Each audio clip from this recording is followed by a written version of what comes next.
In 1939, a farmer in Suffolk dug into a mound, and what was inside rewrote British history forever. Tonight, we are going to follow that story from the beginning. Not just the dig, not just the treasure, but the thousand-year mystery buried underneath English soil that nobody saw coming. A ghost ship, a king without a name, a woman who refused to let history stay silent.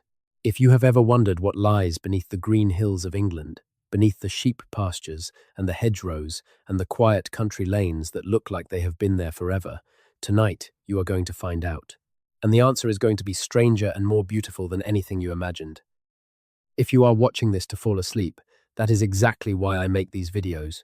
Maybe subscribe and let me know where you are right now and what time it is. There is a particular kind of quiet that settles over the English countryside in early summer. The grass is thick and green from the spring rains. The air smells of turned earth and wild garlic, and something older underneath it all, something you cannot quite name, something that makes you feel like the land itself is holding its breath. In the county of Suffolk, along the eastern edge of England, where the land flattens out toward the North Sea, that quiet has a particular weight to it. The fields here are ancient. The rivers that cut through them have been flowing since long before anyone thought to write anything down. The villages along their banks have names that come from languages no living person speaks anymore, names that carry the sound of a world that vanished so completely that most people have forgotten it ever existed. Basil Brown was 52 years old in the summer of 1939, and he had spent most of his adult life with his hands in the earth of Suffolk. He was not what you would call a formally educated man. He had not gone to Oxford or Cambridge. He had not published papers in academic journals or given lectures at learned societies. He was a self-taught archaeologist, a man who had learned to read the land through decades of patient observation, through thousands of hours of careful digging, through a kind of intimate attention to the past that most professional scholars of his era would have found difficult to replicate, even with all their advantages. He worked for the Ipswich Museum on a part-time basis, earning a modest wage for surveying and excavating sites across Suffolk, and he had developed a reputation among those who knew him as someone who understood the ground beneath his feet, the way a sailor understands the sea. Edith Pretty was the woman who had hired him. She was 56 years old that summer, a widow of independent means who owned Sutton Hoo, a 300-acre estate on the south bank of the River Deben, about 7 miles from the town of Woodbridge. The name Sutton Hoo is Old English. Sutton means south settlement. Hoo means heel of land or spur. So the name tells you that this place was recognized as something distinct, something elevated, something set apart from the surrounding countryside, even in the earliest days of English settlement. Edith Pretty had acquired the property through her marriage to Frank Pretty, who had died in 1934 and left her alone in the large house with her young son Robert and a piece of land that she was beginning to believe held secrets she could not yet explain. The mounds were what had drawn her attention. There were 18 of them scattered across the heath behind the house, low, irregular humps in the ground that the locals had always known were there but had never thought much about. They ranged in size from small, barely perceptible rises to larger ones that stood several feet above the surrounding land, and they had been there so long that gorse and heather had grown over them, and generations of rabbits had burrowed through their edges, and the farmers who worked the surrounding fields had simply incorporated them into the landscape without ever wondering too seriously what they might contain. Edith Pretty had wondered. She had been reading about Anglo-Saxon history and archaeology, had become genuinely curious about what might be buried on her land, and had approached the Ipswich Museum about the possibility of an excavation. The museum had sent Basil Brown. He arrived at Sutton Hoo in June of 1938, a year before the discovery that would change everything. That first summer, he excavated 3 of the smaller mounds and found that they had been robbed, probably centuries earlier, by people who had dug through them looking for valuables and found enough to satisfy them and moved on. The mounds were disturbed, the burials incomplete, the artifacts scattered and damaged. It was not a spectacular beginning, but Basil Brown was not discouraged. He had noticed something about the largest mound on the estate, Mound 1, which the locals sometimes called the King's Barrow, though nobody knew why or whether the name meant anything at all. It was the biggest of the 18 mounds, stretching for more than 30 meters from end to end and rising nearly 3 meters above the heath. He had probed its edges carefully and found traces that suggested it might have been less thoroughly disturbed than the others. He filed his reports with the museum and went home for the winter, planning to return in the spring. He came back to Sutton Hoo in May of 1939, and on the 1st of that month, he began cutting a trench into the eastern end of Mound 1. The work was slow and careful. Brown was meticulous in the way that all good archaeologists have to be, recording what he found, marking the layers of soil, watching for any change in color or texture that might indicate the presence of something below. He had two local workers helping him, John Jacobs and Tom Fuller, men from the estate who had no particular archaeological training, but who were good with a spade and willing to follow Brown's instructions about how to dig carefully and when to stop and look more closely at what they had found. A few days into the excavation, they began to find rivets, iron rivets, corroded and dark with age, but unmistakably the kind of rivets that are used to hold wooden planks together. They appeared one by one, scattered through the dark soil at a depth of about a meter below the surface, and at first their significance was not entirely clear. Rivets can come from many things. They can be the remains of a chest, or a box, or some other piece of wooden furniture. But as the trench extended westward into the body of the mound, the pattern of the rivets began to tell a different story. They were appearing in lines, parallel lines, and the spacing between the lines and the curve of the lines, as they were traced across the soil, suggested something much larger than any box or chest. Basil Brown had excavated boat burials before, smaller ones, less impressive ones, but he recognized what he was seeing. He was not looking at furniture, he was looking at the ghost of a ship. The wood of the ship had rotted away almost entirely over the 14 centuries since it had been placed in the ground, but the iron rivets that had held the planks together remained, and more importantly, the shape of the ship had been preserved in a remarkable way. The acidic, sandy soil of the Suffolk heath had dissolved the organic material while leaving behind a kind of chemical shadow, a discoloration in the earth that perfectly traced the outline of every plank, every timber, every piece of wood that had once been there. The ship existed as a ghost, a negative space in the ground, and Basil Brown could read it the way you might read a blueprint. He began to see not just rivets, but the entire shape of the vessel emerging from the soil, and what he was seeing was extraordinary. It was 27 meters long, almost 90 feet, from one pointed end to the other. It was wide enough in the middle to have carried perhaps 40 men at the oars. It was a warship, or at the very least a vessel large enough and powerful enough to have crossed the North Sea and returned.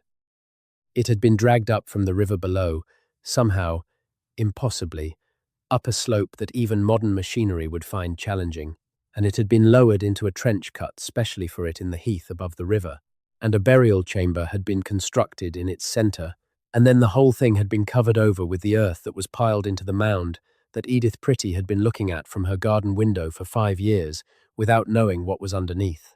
When Basil Brown reached the area of the burial chamber in the centre of the ship, he stopped digging himself. He sent word to Edith Pretty and to the relevant authorities, because he understood that what he had found was too important and too fragile for him to continue alone.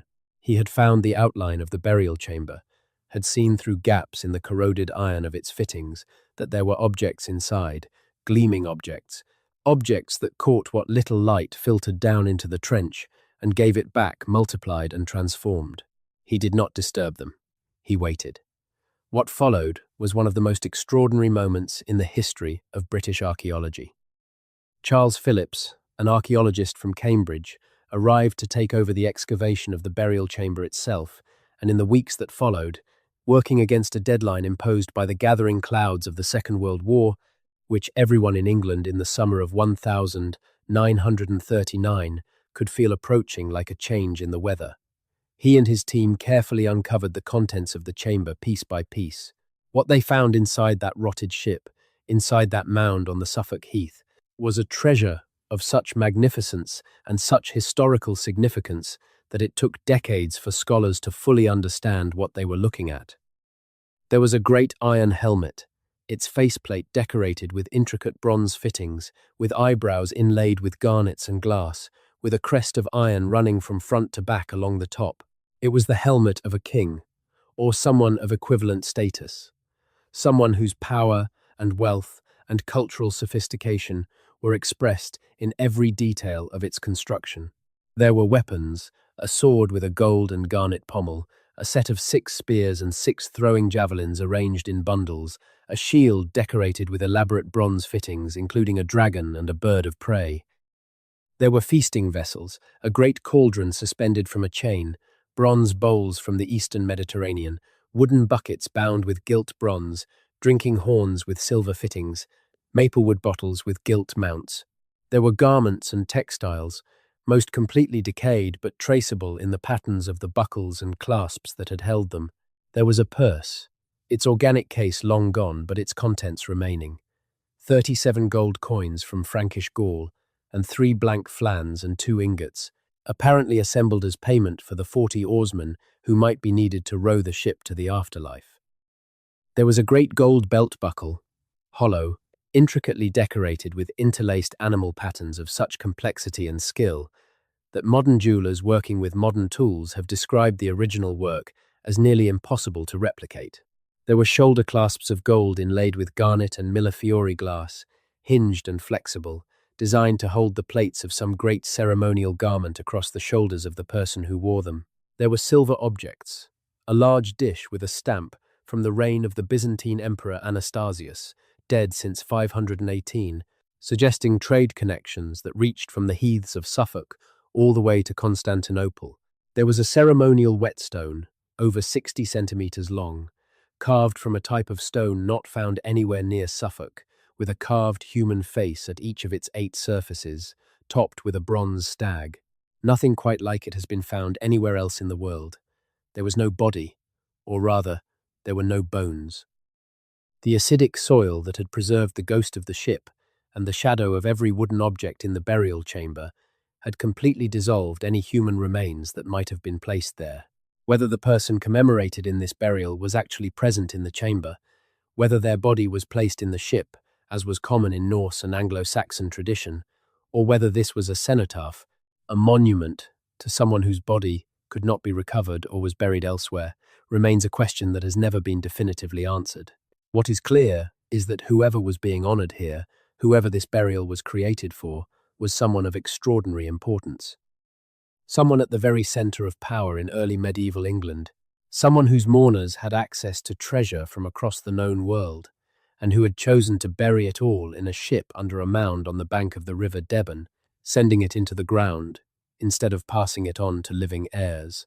The question of who that person was is the great mystery at the heart of the Sutton Hoo story, and it is a mystery that has occupied scholars for more than 80 years and that still has not been conclusively resolved. The coins found in the purse provide the best evidence for dating.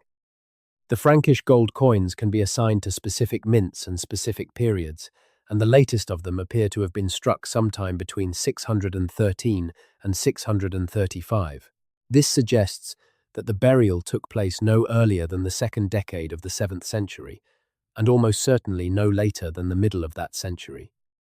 Which means that whoever was buried at Sutton Hoo died and was laid to rest sometime in the years when the kingdoms of early medieval England were still being formed, when Christianity was arriving from Rome and from Ireland to transform a world that had been pagan for as long as anyone could remember, and when the kings of East Anglia were among the most powerful rulers in Britain.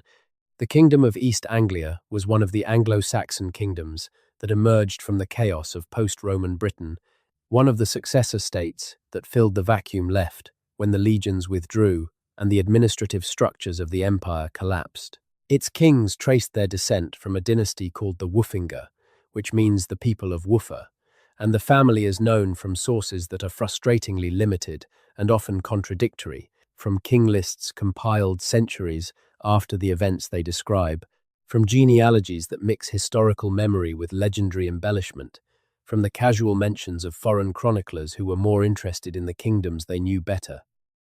The Woofinger kings who ruled East Anglia in the first half of the 7th century include several names that have been proposed as the occupant of the Sutton Hoo ship burial, Rewrote, who died sometime around 624, and who was described by the Venerable Bede as the most powerful king in England for a period, holding a position of dominance over all the other Anglo-Saxon kingdoms.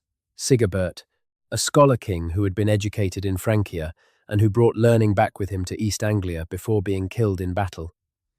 Eorpwald, Raedwald's son, who converted to Christianity and was then murdered.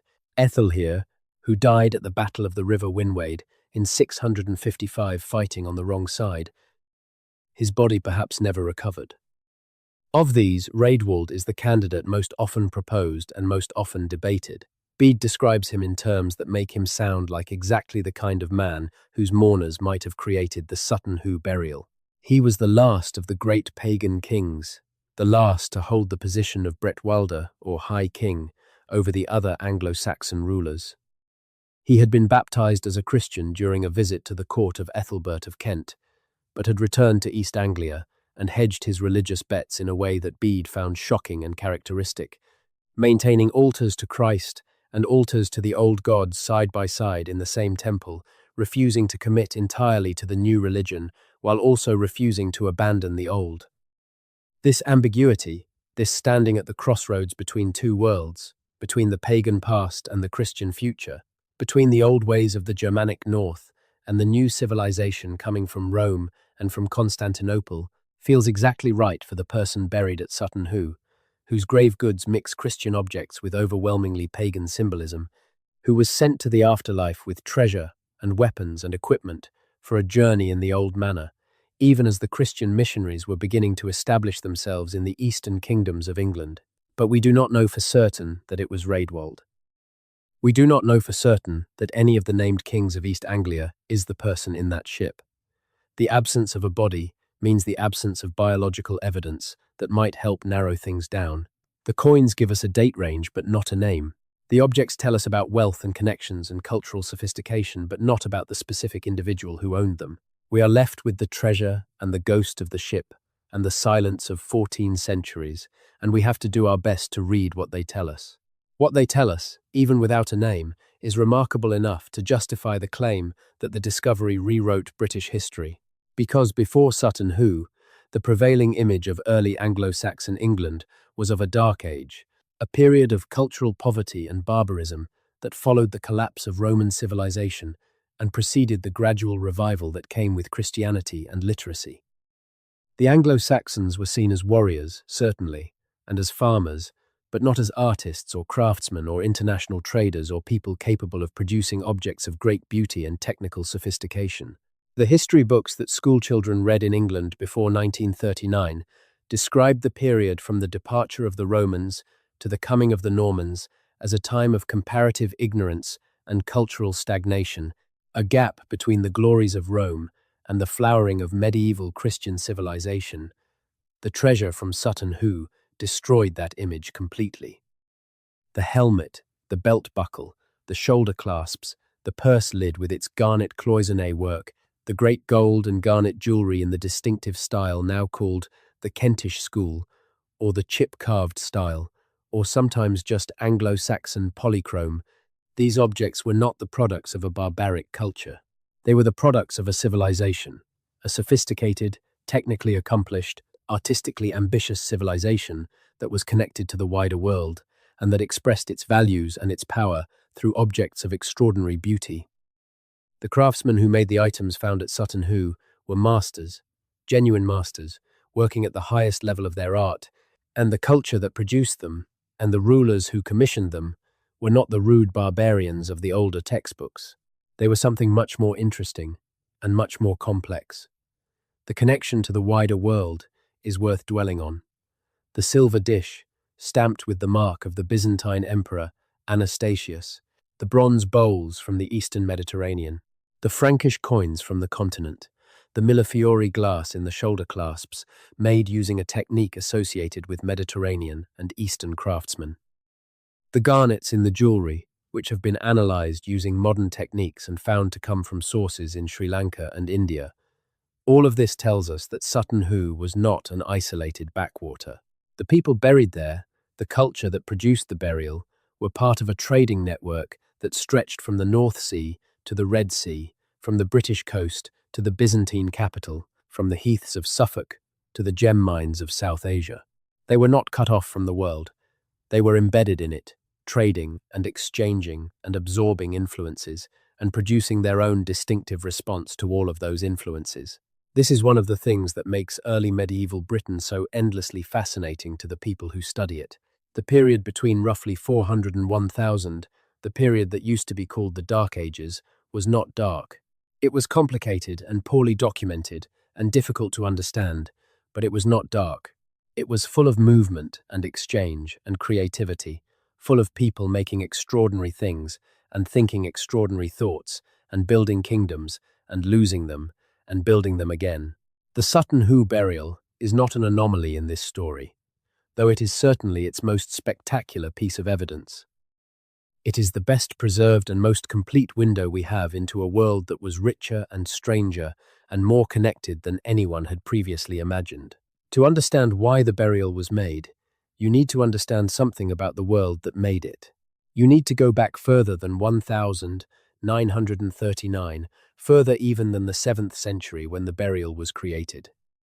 You need to go back to the moment when the people who would eventually become the Anglo-Saxons first came to Britain and to the world they came from, and to the traditions they brought with them that eventually produced the extraordinary moment when a great ship was dragged up a hill and a king's treasure was laid inside it, and the earth was piled over it all. The people we call the Anglo-Saxons were not a single unified group. They were a collection of peoples from the coastal regions of what is now northern Germany and Denmark and the Netherlands, people who spoke related dialects of the Germanic language family, who shared broadly similar cultural practices and religious beliefs and social structures, but who were not a nation in any modern sense, and who did not think of themselves as a single people. The Angles came from the region of Angeln, in what is now Schleswig-Holstein in northern Germany. The Saxons came from a wider area of the North Sea coast.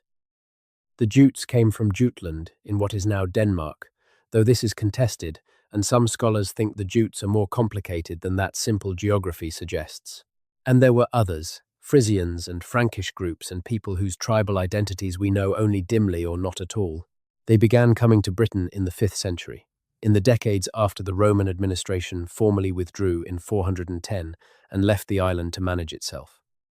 The traditional story, the one that Bede tells with great confidence and that later historians have had great difficulty verifying or refuting, is that the first Anglo-Saxons came as mercenaries, invited by a British king named Vortigern, who needed warriors to help him defend against the raids of the Picts from the north and the Scots from Ireland. The mercenaries came, led according to legend by 2 brothers named Hengist and Horsa, and they did the job they were hired to do, and then they decided they liked what they found, and they invited their friends and their families to come and join them, and what had started as a mercenary arrangement turned into something much larger and much more consequential.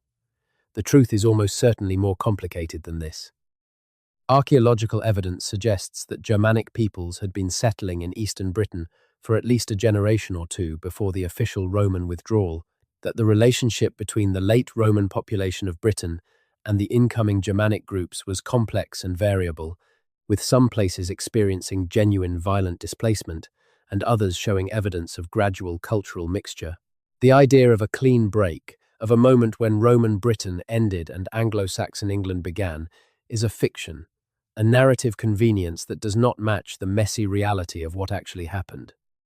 What actually happened was a long, slow, complicated process of political fragmentation and cultural change and population movement that played out differently in different parts of the island over the course of a century or more. By the 6th century, though, the broad outlines of what would become Anglo-Saxon England were beginning to emerge. The eastern and southern parts of Britain were dominated by Germanic-speaking kingdoms with their roots in the continental cultures of the North Sea littoral. The western parts, Wales and the southwest, and parts of the Midlands, retained populations that were culturally and linguistically more connected to the Romano-British traditions that had preceded the Anglo-Saxon settlements. The north was complicated, with a mixture of British kingdoms, Pictish territories, and growing areas of Anglian settlement. It was a political landscape of extraordinary fragmentation, with dozens of small kingdoms of varying sizes and stabilities competing and cooperating and absorbing each other in constantly shifting patterns. The Kingdom of East Anglia emerged from this process as one of the more significant of the Eastern Anglo-Saxon kingdoms.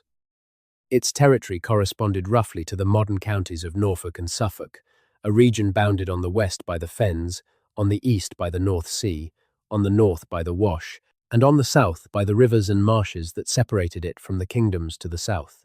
It was a rich agricultural territory, well suited to the mixed farming that was the economic foundation of all the early medieval kingdoms, and it had the additional advantage of excellent access to the sea and to the trading networks that ran along the North Sea coast and across the Channel to the continent. The dynasty that ruled it, the Wulfstunga, traced their origins to a founding ancestor named Wulfa, whose name means the wolf, and whose descendants may have ruled East Anglia for 3 centuries or more. The burial at Sutton Hoo sits near the heart of Wulfstunga territory, on the bank of the River Deben, which was a significant waterway and probably an important trade route.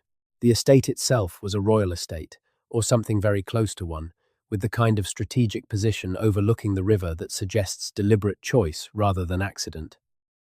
The 18 mounds on the heath represent not a single burial event, but a cemetery that was used over generations, with the largest and most elaborate burials presumably representing the most important individuals, the kings and their closest kin, and the smaller mounds representing people of lesser status, who were still important enough to merit burial in the royal cemetery.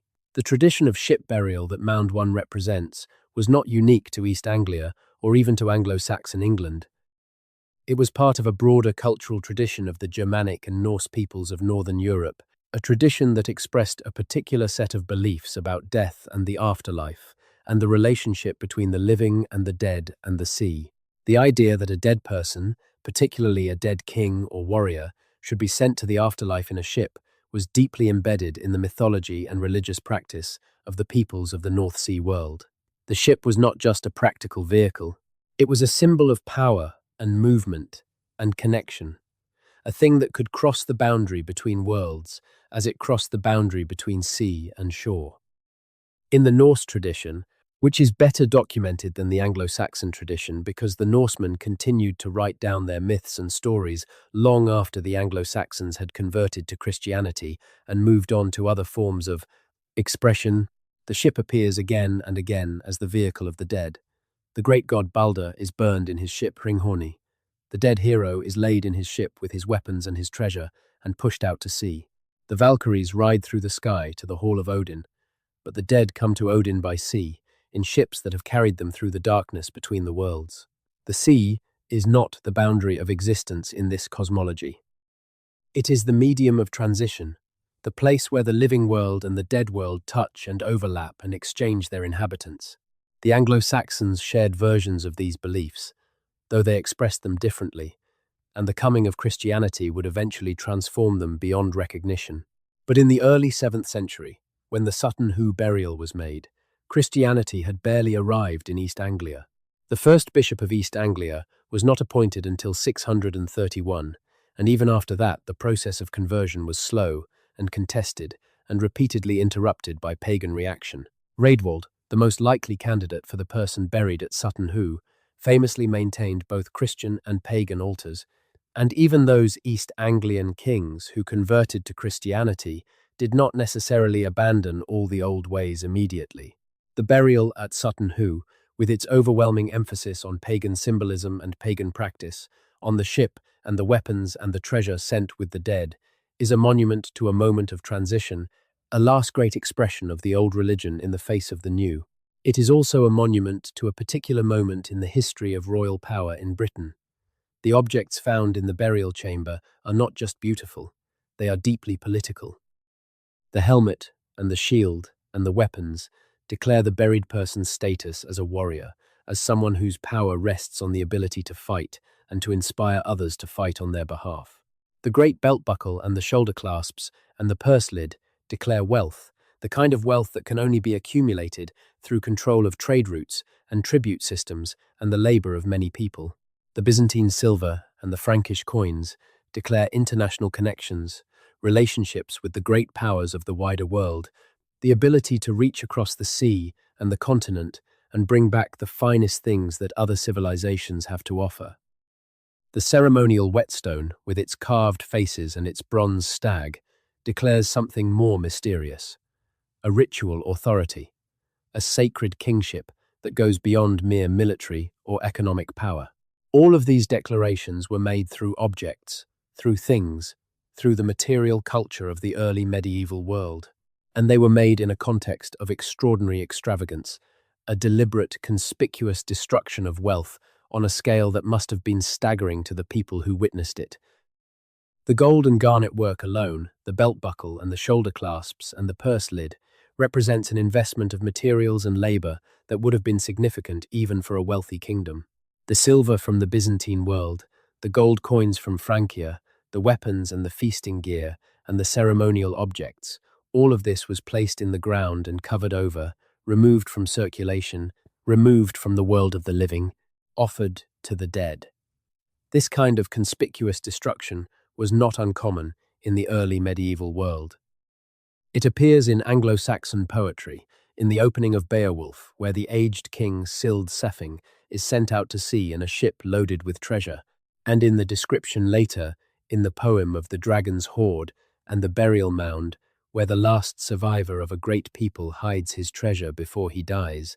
It appears in the Scandinavian sagas, in the descriptions of ship burials and mound burials and the great feasts that surrounded them. It appears in archaeological evidence from across the North Sea world, from Sweden to Norway to Denmark to England, always expressing the same fundamental idea, that the relationship between the living and the dead requires payment, that the status of the dead person in the afterlife depends on what the living provide for the journey, and that the best expression of grief and loyalty and political legitimacy is to give the most precious things you have to the person who cannot benefit from them any longer.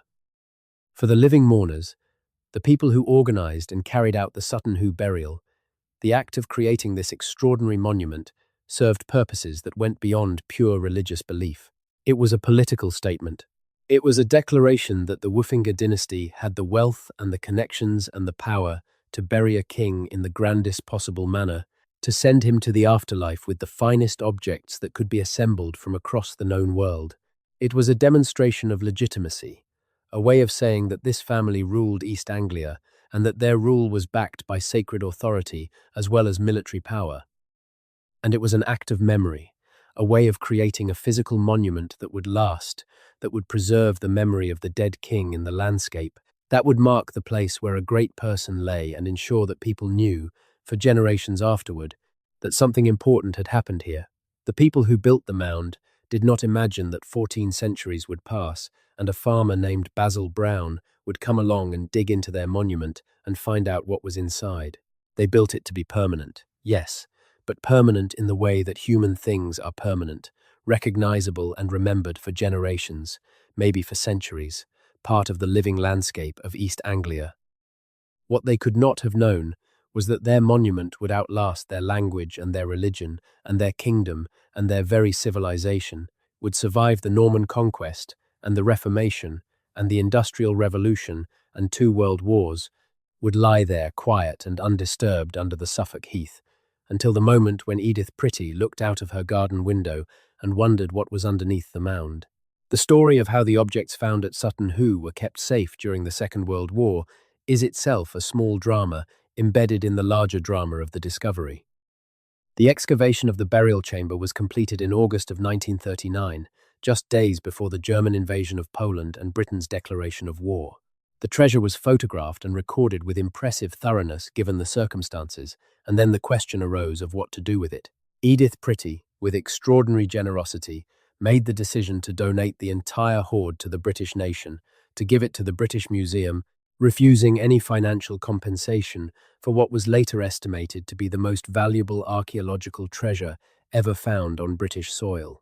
She did this, apparently, simply because she believed it belonged to the nation and to the world, not to any individual, not even to her. But with the war coming, the British Museum was not safe. London was about to become a target for German bombing, and the treasures of the museum had to be moved out of the city to protect them. The Sutton Hoo objects spent the war in various secure locations away from London, some of them in a disused part of the London Underground, wrapped in padding and stored in conditions designed to keep them safe from both bombs and the damp. They survived the war intact, and in the years that followed they returned to London and were put on display at the British Museum, where they remain today, among the most visited and most studied objects in one of the great museums of the world. The study of the Sutton Hoo treasure did not end with the excavation of 1939. It has continued, with increasing sophistication and with results of increasing significance ever since. The British Museum has subjected the objects to decades of scientific analysis. The garnet cloisonné work has been examined under electron microscopes, revealing techniques of such precision and delicacy that they were at the absolute limit of what could be achieved with hand tools. The gold has been analyzed for its chemical composition, providing information about where it came from and how it was refined. The iron of the helmet has been studied to understand its original appearance, and a series of reconstructions have been made, each more technically sophisticated than the last, culminating in a reconstruction that is now displayed in the museum alongside the original fragments, and that gives visitors the most accurate possible sense of what the helmet looked like when it was new, gleaming and terrible and deeply impressive. The site at Sutton Hoo itself has continued to be excavated and studied. Further work in the 1960s and 1980s, and more recently in a major campaign in the 1980s and 1990s, revealed more about the cemetery as a whole, about the other mounds and what they contained, about the way the site was used over time.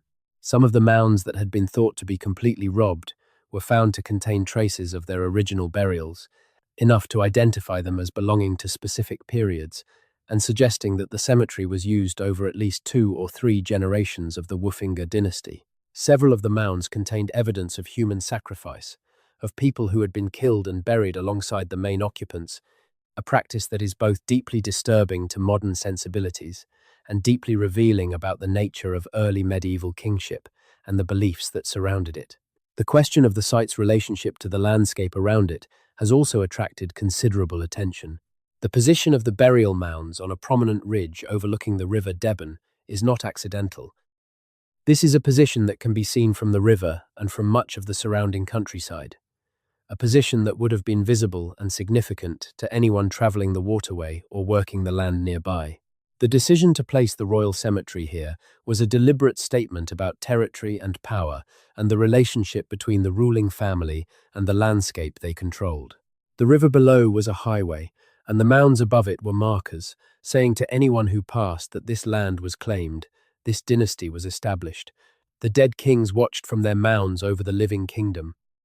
There is a poem, one of the most famous poems in the Old English corpus, that speaks directly to the experience of standing at such a place and feeling the weight of what is gone.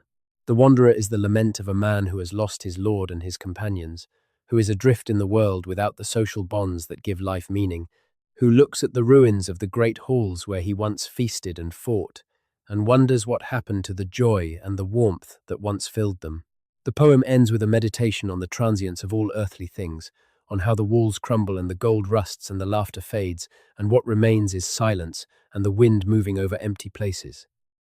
It is a poem that any visitor to Sutton Hoo, standing on the heath above the river and looking at the mounds in the late afternoon light, will recognize as capturing something true about the experience of the place. The treasure is in London now. The ship is gone, dissolved back into the earth from which it briefly emerged. But the mounds remain, and the silence of the place carries something of what the poem describes, the sense of enormous things that have passed and left only their outlines behind. The discovery at Sutton Hoo also had an unexpected effect on the study of Old English literature. The most famous work of Anglo-Saxon poetry, Beowulf, had always been understood as a poem that drew on a tradition of heroic storytelling rooted in the Germanic culture of Northern Europe. But before 1939, it was difficult to connect that tradition to anything concrete and material. Beowulf describes a world of mead halls and gold rings and ship burials and great warrior kings, and scholars had always suspected that these descriptions reflected something real about early medieval culture, but they had no solid archaeological evidence to point to. Sutton Hoo changed that. The opening scene of Beowulf, in which the great king Sild Sefing is sent out to sea in a ship loaded with weapons and treasure, suddenly had a real-world counterpart. The descriptions of treasure in the poem, the gold-adorned weapons and the gem-set jewelry and the ceremonial objects, suddenly matched things that could be seen and touched and studied. Beowulf was not just a poem about an imaginary world. It was a poem about a world that had actually existed, and the treasure from Sutton Hoo was part of that world. This connection between the literary and the archaeological has enriched both fields. Literary scholars studying Beowulf have been able to use the Sutton Hoo material to illuminate specific passages and images in the poem. Archaeologists studying the early medieval period have been able to use Beowulf and other Old English texts to supplement and contextualize what they find in the ground. The result is a much richer picture of early medieval English culture than would be possible from either source alone. We understand the world of Sutton Hoo better because of Beowulf, and we understand Beowulf better because of Sutton Hoo, and together they help us understand a civilization that left far fewer traces of itself than the civilizations that came before and after it. The craftsmen who made the objects found at Sutton Hoo remain anonymous. We do not know their names. We do not know where they worked, or who trained them, or what happened to them when their patron died. We know their work, intimately, because the objects have been studied so carefully and for so long that every technique and every decision and every tool mark has been analyzed and understood, as well as modern science can understand it. But the people themselves are lost to us, as thoroughly as the body of the king they served. All that remains is what they made, and what they made is extraordinary. Consider the great gold belt buckle. It is a massive object by the standards of personal jewelry, 130 grams of solid gold, hollow inside to reduce its weight, its surface covered with an interlaced pattern of animals and serpents and birds, so complex and so precisely executed that you have to use a magnifying glass to see all the details. The animals chase each other across the surface of the buckle in a dance of endless pursuit and never quite achieved capture, biting and grasping and twisting around each other in a pattern that is simultaneously deeply complex and perfectly organized. The craftsman who made this object was working with mathematical precision, laying out the design on the metal surface using compasses and rulers and a deep internalized knowledge of the proportional system that underlies the interlace style. Every curve and every crossing is exactly where it needs to be. Every animal head emerges from exactly the right point in the tangle. This is not the work of someone improvising or working by eye. This is the work of someone who had mastered a highly technical tradition of design and metalworking and who was operating at the very top of their abilities. The shoulder clasps are, if anything, even more extraordinary. They are hinged objects, designed to fasten across the shoulders of a ceremonial garment, and they open and close on a central pin of great complexity that is itself a minor masterpiece of engineering. The surfaces are divided into panels, each panel filled with garnet cloisonné work of breathtaking delicacy. The garnets are cut into tiny flat shapes, sometimes less than a millimeter across, and fitted into cells of bent gold wire with a precision that is almost unbelievable when you look at it under magnification. Beneath each garnet is a piece of gold foil, crinkled to create a reflective surface that makes the stones glow from within. The effect, when new, would have been like wearing pieces of fire on your shoulders, a constant shimmer of red light that moved and shifted as you moved, and the light around you changed. To look at the person wearing these clasps would have been to look at someone who seemed to carry light and fire within them, someone marked by the presence of something beyond ordinary human capacity. The helmet is the most emotionally resonant of all the objects, perhaps because it is the most human. Despite its age and its damage, despite the fact that it came out of the ground in many pieces and had to be reconstructed with great care and considerable uncertainty, despite the fact that the original faceplate and cheek guards were so fragmented that the first reconstruction made of the helmet in the 1940s was significantly wrong and had to be corrected in later decades, the helmet speaks to us directly. It is a human face, or the suggestion of a human face, looking back across 14 centuries. The brows arched over the empty eye holes are inlaid with bronze wire and tiny garnets. The mustache below the nose guard is made of silver wires. The mask of the face, framed by the cheek guards and the neck guard, creates an expression that is simultaneously fierce and serene, the face of someone who has moved beyond the concerns of ordinary humanity, beyond fear and desire and doubt, into a realm of permanent authority and permanent stillness.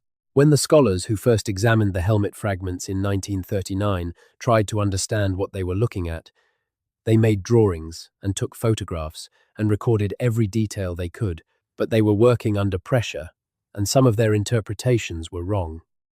The first reconstruction, displayed for years at the British Museum, showed a helmet with the faceplate in the wrong position and some of the decorative panels incorrectly placed. It was not until the 1970s that a new and more careful reconstruction was made, based on more thorough analysis of the original fragments and on comparison with continental helmets of similar type and period, and this reconstruction gave a much better sense of what the original had looked like. A further reconstruction was made in the 2000s, incorporating everything that had been learned in the intervening years, and this version is now considered the most accurate representation available of how the Sutton Hoo helmet would have appeared when it was new and whole, hanging on the wall of a great hall or sitting on the head of a king riding to war. The helmet belongs to a tradition of elaborately decorated parade helmets that were made in Scandinavia in the late 6th and early 7th centuries. Several comparable helmets have been found in Sweden, at sites like Vendel and Valsgärde, which are themselves extraordinary burial sites that illuminate the same North Sea culture that produced Sutton Hoo.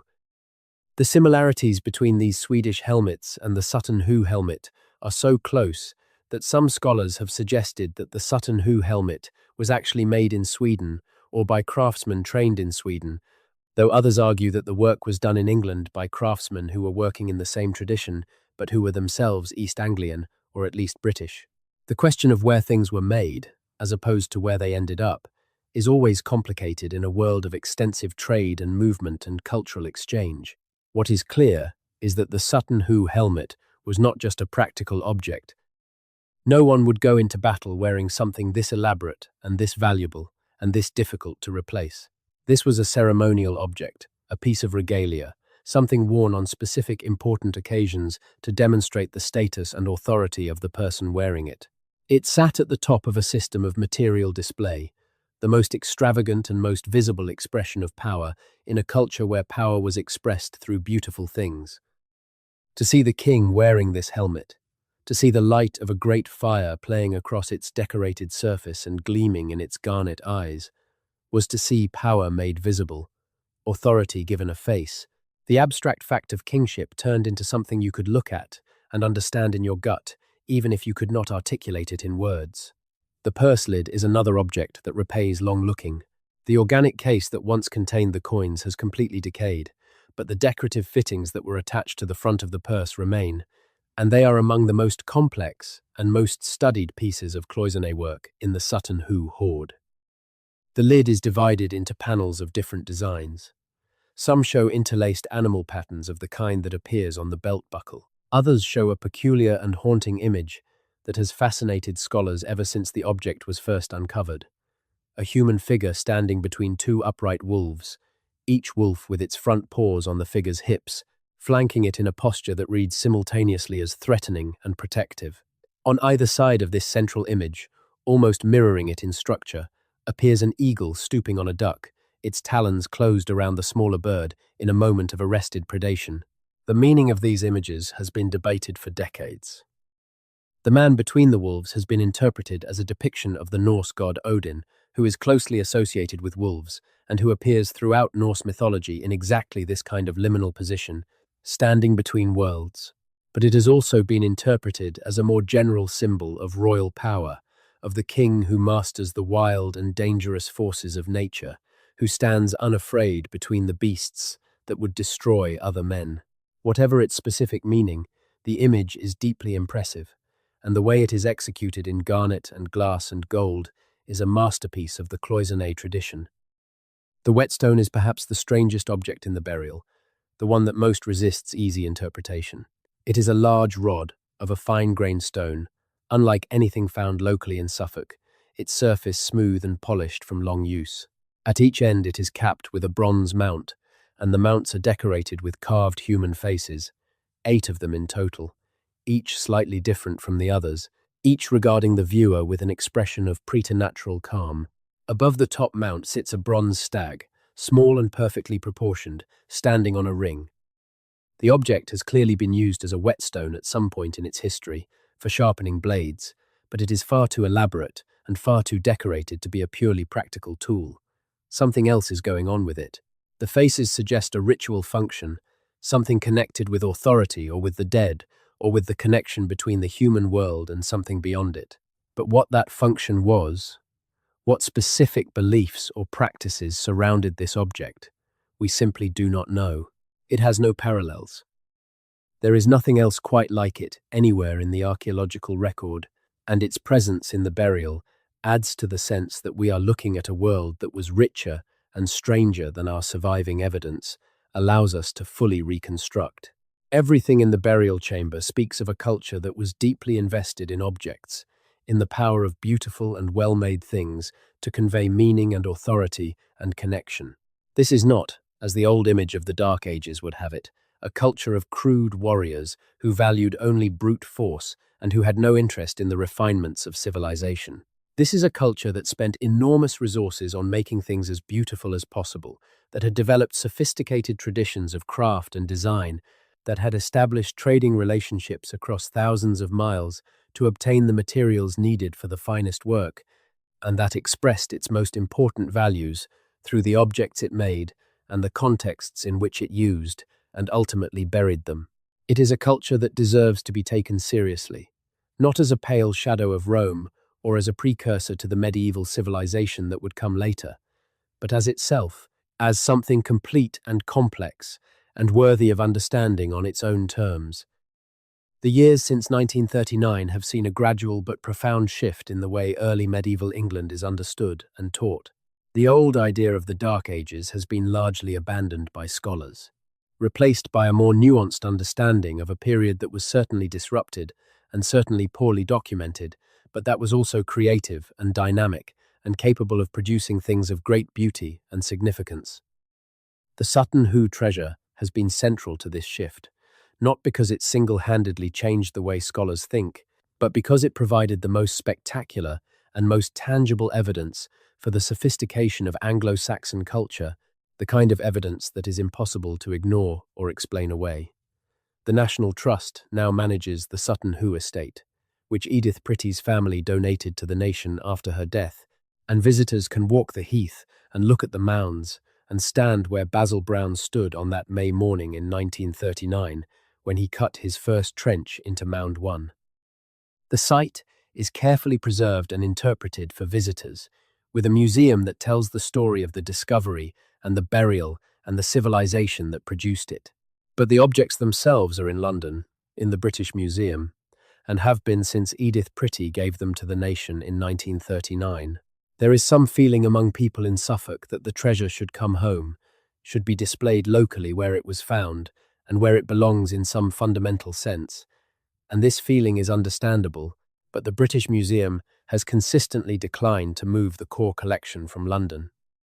The debate about who should possess great archaeological treasures and where they should be displayed is one that runs through the whole history of modern archaeology, from the Elgin marbles to the Benin bronzes, to the countless objects removed from their countries of origin during the colonial period, and now housed in the museums of Europe and North America. The Sutton Hoo case is different in important ways, because the objects were found in England by an English woman who gave them to an English institution for the benefit of the English nation.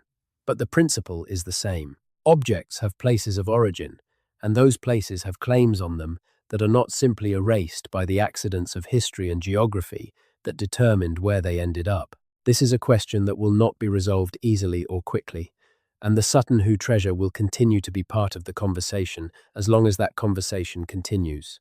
What is not in question is the significance of what Basil Brown found on that May morning. He could not have known, when he cut his first trench into the dark earth of the Suffolk heath, that he was about to change the way England understood its own history. He could not have known that the ghost ship he was about to uncover would turn out to be one of the most important archaeological discoveries ever made on British soil. He was a careful and observant and deeply experienced man, doing the work he had trained himself to do, paying the kind of attention to the earth under his feet that most people never learn to pay, and what he found was waiting there for him, exactly where it had been placed 14 centuries before by mourners who had no idea that the world they were living in would one day be called a dark age, who had no reason to think that the extraordinary thing they were doing would one day be seen as remarkable, because for them it was simply what you did when a great king died, simply the proper and necessary and right way to send someone important on their final journey. The ship that carried the king to his burial was itself old when it was used for this purpose. Analysis of the wood, read from the ghost it left in the sand, suggests that the vessel was probably built at least 20 or 30 years before it was buried, that it had been used for some time before it was selected for the royal burial. Whether it was the king's own ship, the vessel he had sailed in life, or whether it was specifically chosen or even built for the burial, is another of the questions that the evidence cannot definitively answer. What we can say is that the choice of a ship of this size and age and quality for the burial was itself a statement, that the mourners were not cutting corners, that they were providing the best available vessel for the final voyage of someone who deserved nothing less. The logistics of the burial itself must have been extraordinary. Dragging a 27-meter ship up from the river to the top of the ridge would have required the coordinated effort of many people, probably ropes and rollers, and an organized labor force working together under careful direction. The excavation of the trench that would receive the ship would have required more labor and more organization. The construction of the burial chamber in the center of the ship, the careful arrangement of all the objects, the covering of the chamber and the filling of the ship, and the piling of the earth over everything to create the mound, all of this was work on a significant scale, work that could only have been organized by people with the authority and the resources to command large numbers of workers and to direct their efforts over what must have been a period of days or weeks. The burial at Sutton Hoo was not a private act of mourning. It was a public event, a demonstration of royal power and royal wealth and royal authority, carried out on a scale that everyone in East Anglia would have known about and that many people would have witnessed or participated in. The significance of this public dimension cannot be overstated. In a world without writing, without formal legal structures, without the bureaucratic apparatus that modern states use to establish and maintain their authority, the performance of power through spectacular public acts was one of the most important tools available to early medieval kings. The great feast, the royal gift-giving, the magnificent regalia, the elaborate burial ceremony, all of these were performances, calculated displays designed to impress and to persuade and to establish in the minds of all who saw them that the person performing them was genuinely exceptional, genuinely worthy of the power they claimed. The burial at Sutton Hoo was the grandest of these performances, the final one, the one that would outlast all the others and speak, 14 centuries later, to a world its creators could not have imagined. We know the names of some of the people who may have organized this final performance. We know the names of the Woffinger kings who ruled East Anglia in the first half of the 7th century, imperfectly and incompletely from the sources that survive, but enough to give us a framework for understanding the political context of the burial. We know that Rewrote, whatever else he was a figure of genuine historical significance, someone whose power was recognized beyond the borders of his own kingdom, someone who played a role in the politics of early medieval England that would be acknowledged and remembered by Bede, writing 100 years later. We know that the Woffinger dynasty survived Rewrote's death, that the kingdom continued under his successors, even as it gradually moved toward Christianity and the new world that Christianity was bringing with it. We know that the royal cemetery at Sutton Hoo continued to be used after Rewrote's time, that other members of the dynasty were buried there, in mounds that were less grand than Mound 1, but that still reflect the traditions and the values of the family. What we do not know, and what we may never know, is the specific name of the person in the ship. We cannot read the absence of a body and fill it with a certain identification. We can say with confidence that the burial was made for someone of extraordinary importance in early 7th century East Anglia, someone whose mourners had access to treasure from across the known world and who chose to bury it all in a final, magnificent gesture. We can say that the most likely candidate, given what we know of the period and the kingdom, is Rewrote of East Anglia, but we cannot say this with certainty. The mystery remains, and the mystery is part of what makes Sutton Hoo so enduringly compelling. It is not just a treasure, it is a puzzle, and the puzzle is made of gold and iron and silence and time. The years between the burial and the excavation were not entirely uneventful ones for the site. The mounds were there throughout all of it, through the Viking raids that began in the late 8th century, and that eventually led to the political transformation of East Anglia through the Norman conquest of 1066 that changed the ruling class of England entirely and began the process of suppressing the Old English language and culture through the centuries of medieval agriculture that surrounded the heath with cultivated fields while leaving the Mound cemetery itself largely untouched. The rabbits burrowed through the edges of the mounds. The gorse and heather grew over their surfaces. The local people gave them names and told stories about them, the kind of stories that accumulate around mysterious landmarks in any landscape, stories that may preserve fragments of real memory mixed with layers of legend and invention. There is evidence that at least some of the mounds were partially investigated in the 17th century by treasure hunters who may have had some inkling of what might be inside them. The robbing of burial mounds was not uncommon in early modern England, when the combination of curiosity, poverty, and a limited legal framework for protecting archaeological sites made it perfectly possible for people to dig into ancient monuments and take whatever they found. The damage done to several of the smaller Sutton Hoo mounds is consistent with this kind of early robbing, but Mound 1, the largest, seems to have escaped serious interference, either because the treasure hunters were not persistent enough to reach its center, or because something about the mound discouraged them. When Basil Brown cut his trench into it in 1939, the burial chamber was substantially intact, disturbed only by the natural processes of centuries and by the intrusions of the rabbit runs along its edges. Edith Pretty's decision to commission an excavation of the mounds was not entirely spontaneous. She had been thinking about the mounds for some years before she contacted the Ipswich Museum. He had been reading and thinking about the history of the region and the significance of the landscape she owned. She had also, according to some accounts, been told by a medium she consulted that there was something of great importance beneath the largest mound, though this is the kind of claim that is difficult to assess and that skeptics understandably find easy to dismiss. What seems clear is that she brought genuine intellectual curiosity to the project, that she was not simply commissioning a dig for entertainment or to satisfy a vague romantic interest in the past, but that she had a serious intention to understand what the mounds might contain and what they might tell about the history of the place she owned. Her relationship with Basil Brown was one of mutual respect and genuine collaboration. Brown was the expert in the field, the person who knew how to excavate carefully and to read what the ground was telling him. Pretty was the landowner and the person whose resources and whose authority made the work possible. She attended the excavation regularly and participated in the discussions about what was being found. When the discovery proved to be something extraordinary, and the professional archaeologists from Cambridge arrived to take over the excavation of the burial chamber, Pretty remained closely involved, watching the work and listening to the discussions about what was being found and what it meant. The decision to give the treasure to the British Museum was hers and hers alone, made without pressure from anyone and apparently without regret.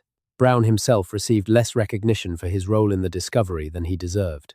The professional archaeologists who took over after his initial work got more of the credit in the immediate aftermath, both in the press coverage of the time and in the academic literature that followed. It was not until much later, in the decades after the war, that Brown's contribution began to be more fully acknowledged. Today he is recognized as the person who found the ship, who understood what he was looking at and had the discipline to stop and call for help rather than continuing to dig on his own, and who played an essential role in one of the greatest archaeological discoveries in British history. His name is on the interpretive materials at the site.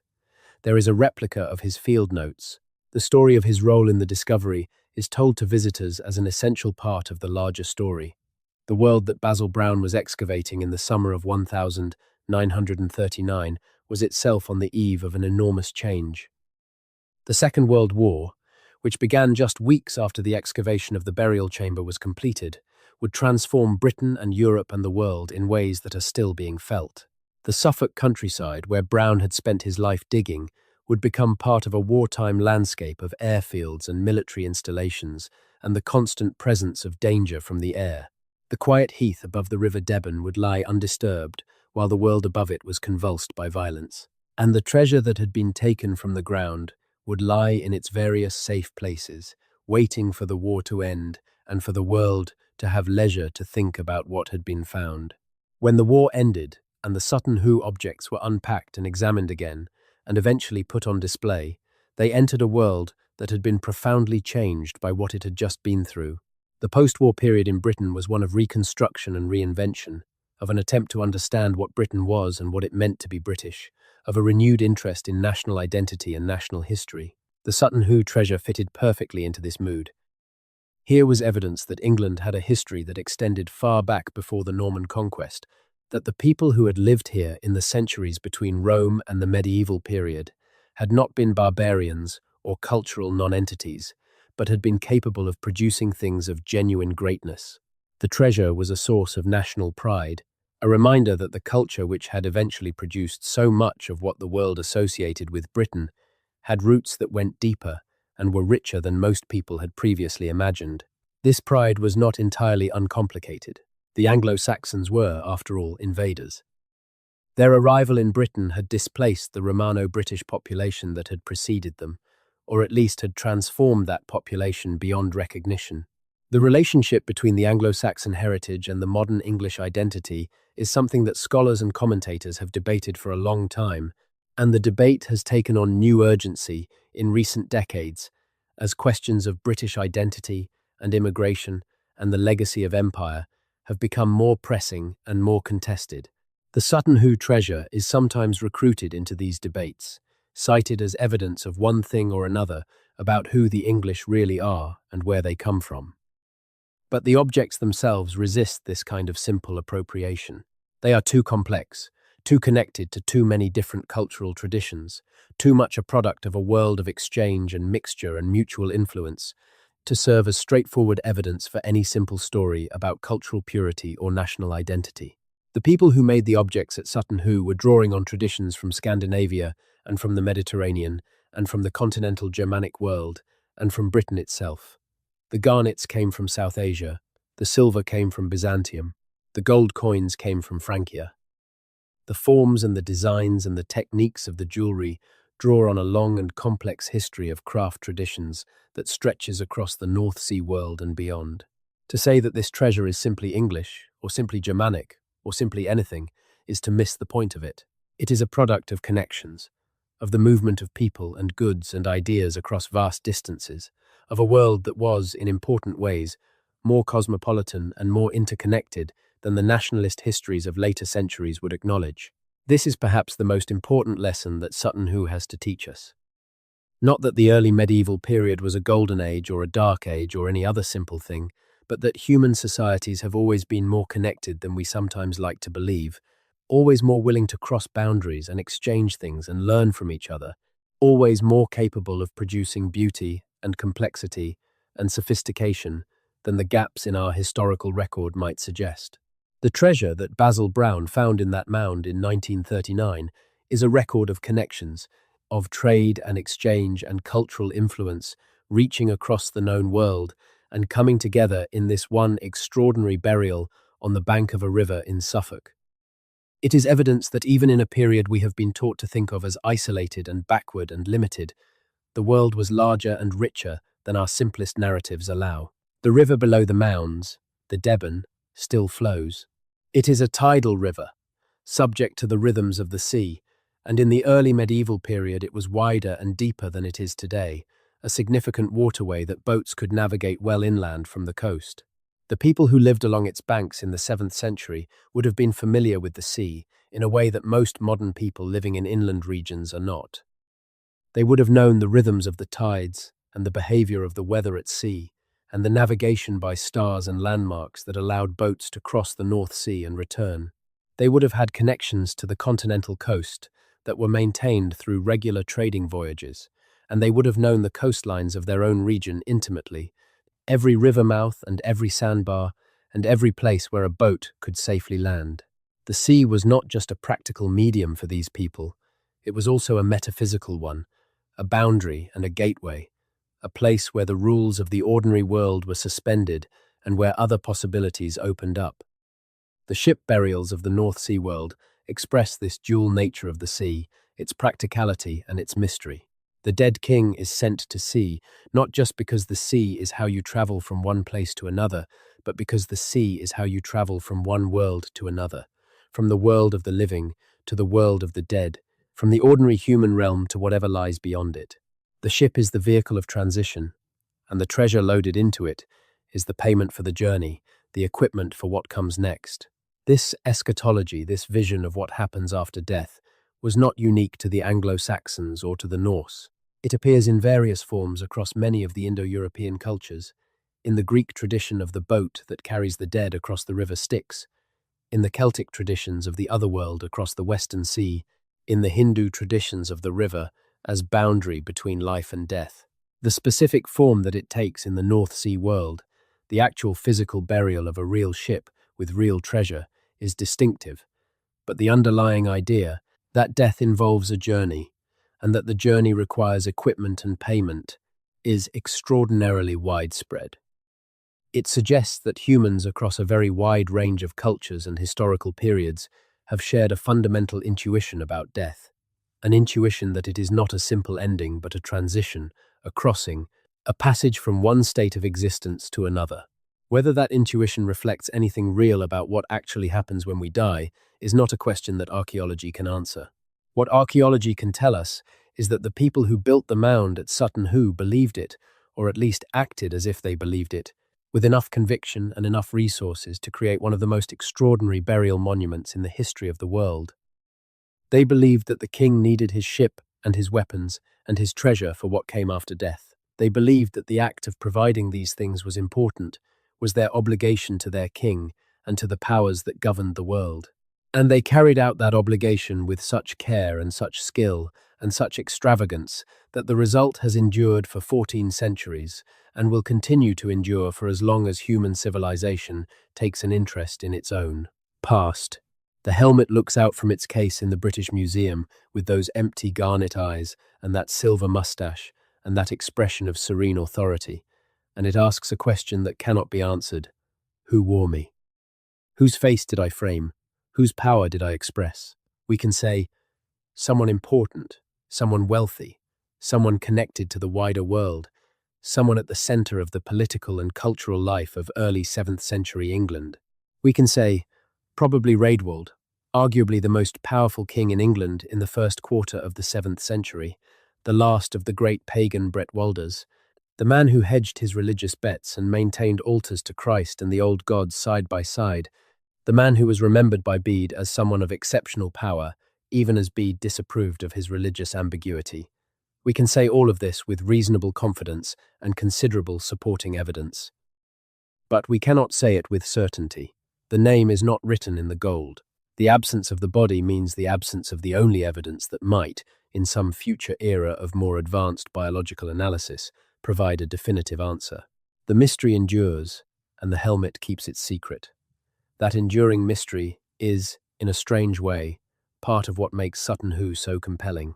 If we knew exactly who was buried there, if there were an inscription on the burial chamber saying, "Here lies Raedwald, King of East Anglia, died in the year 624, we would know more and feel less." The uncertainty invites imagination. It invites us to sit with the not knowing, to accept that the past is genuinely past, that it has not left us enough evidence to answer all our questions, that some things are lost forever, and we must do our best with what remains. This is a lesson that is difficult for a culture that is accustomed to having answers, that expects questions to be resolvable and mysteries to be solved, that treats ignorance as a temporary state to be eliminated rather than a permanent condition to be lived with. The archaeological record is full of this kind of irreducible mystery. For every question that careful excavation and scientific analysis and comparative scholarship can answer, there are 10 more that cannot be answered, not because we have not tried hard enough, but because the evidence simply does not exist. The wood of the ship is gone. The body is gone. The organic objects are gone. What remains is magnificent and informative and extraordinarily rich, but it is a fraction of what was there, and the fraction cannot always tell us what we most want to know. Learning to live with that incompleteness, to treat the gaps in our knowledge not as failures but as features of the historical landscape, to be curious about what we do not know as well as grateful for what we do, is one of the intellectual disciplines that the study of the past teaches. Sutton Hoo is an excellent teacher in this respect. It gives us so much, the treasure and the ship and the mounds and the context, and then it withholds the one thing we most want, the name.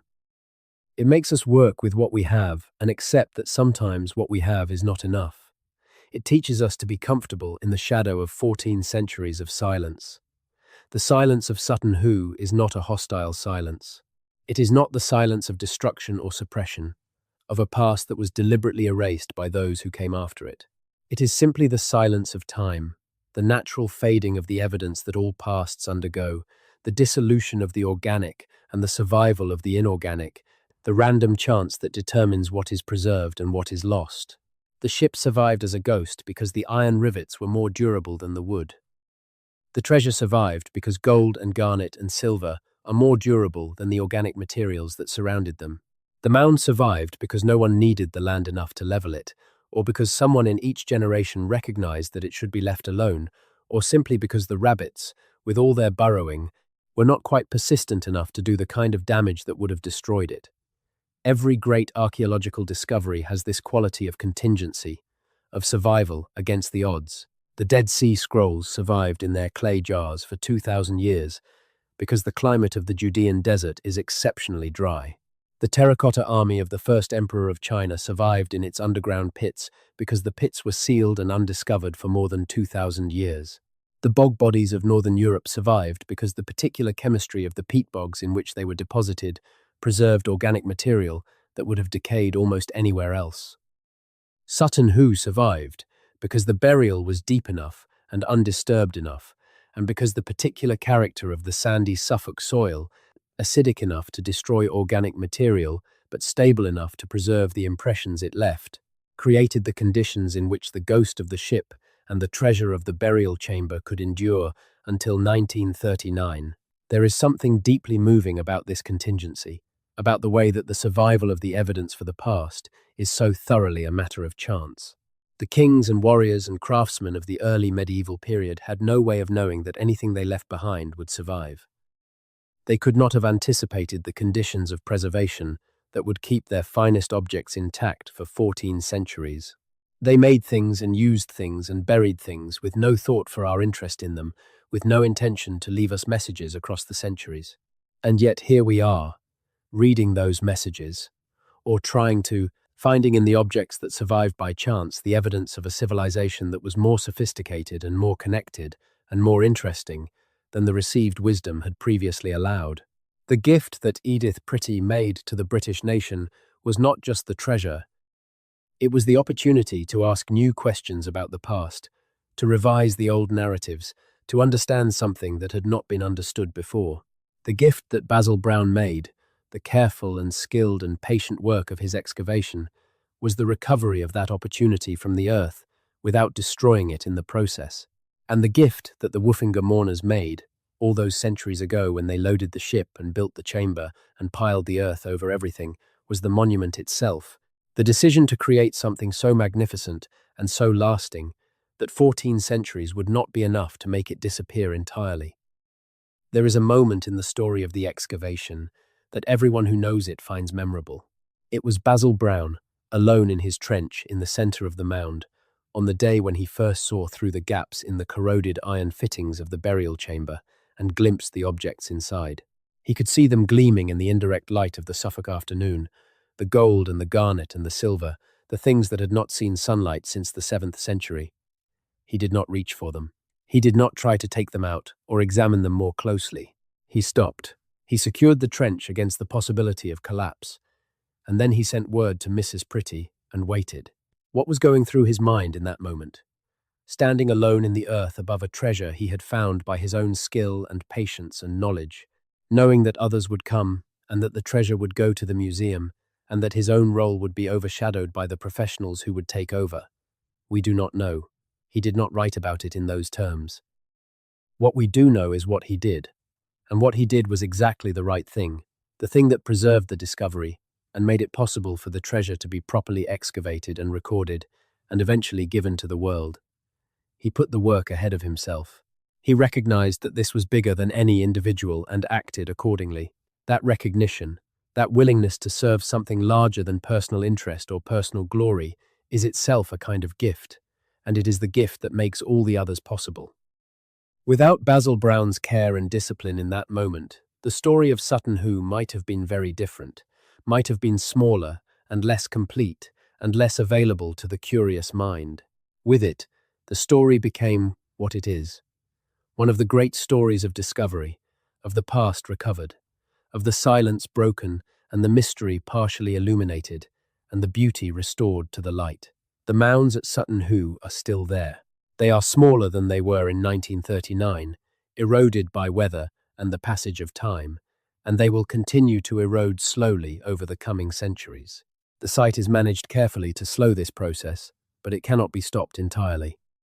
The earth that was piled over the ship in the 7th century is gradually returning to the flat heath around it, and in another 1,000 years, or 2,000 years, the mounds may be unrecognizable, may have blended back into the landscape that surrounds them.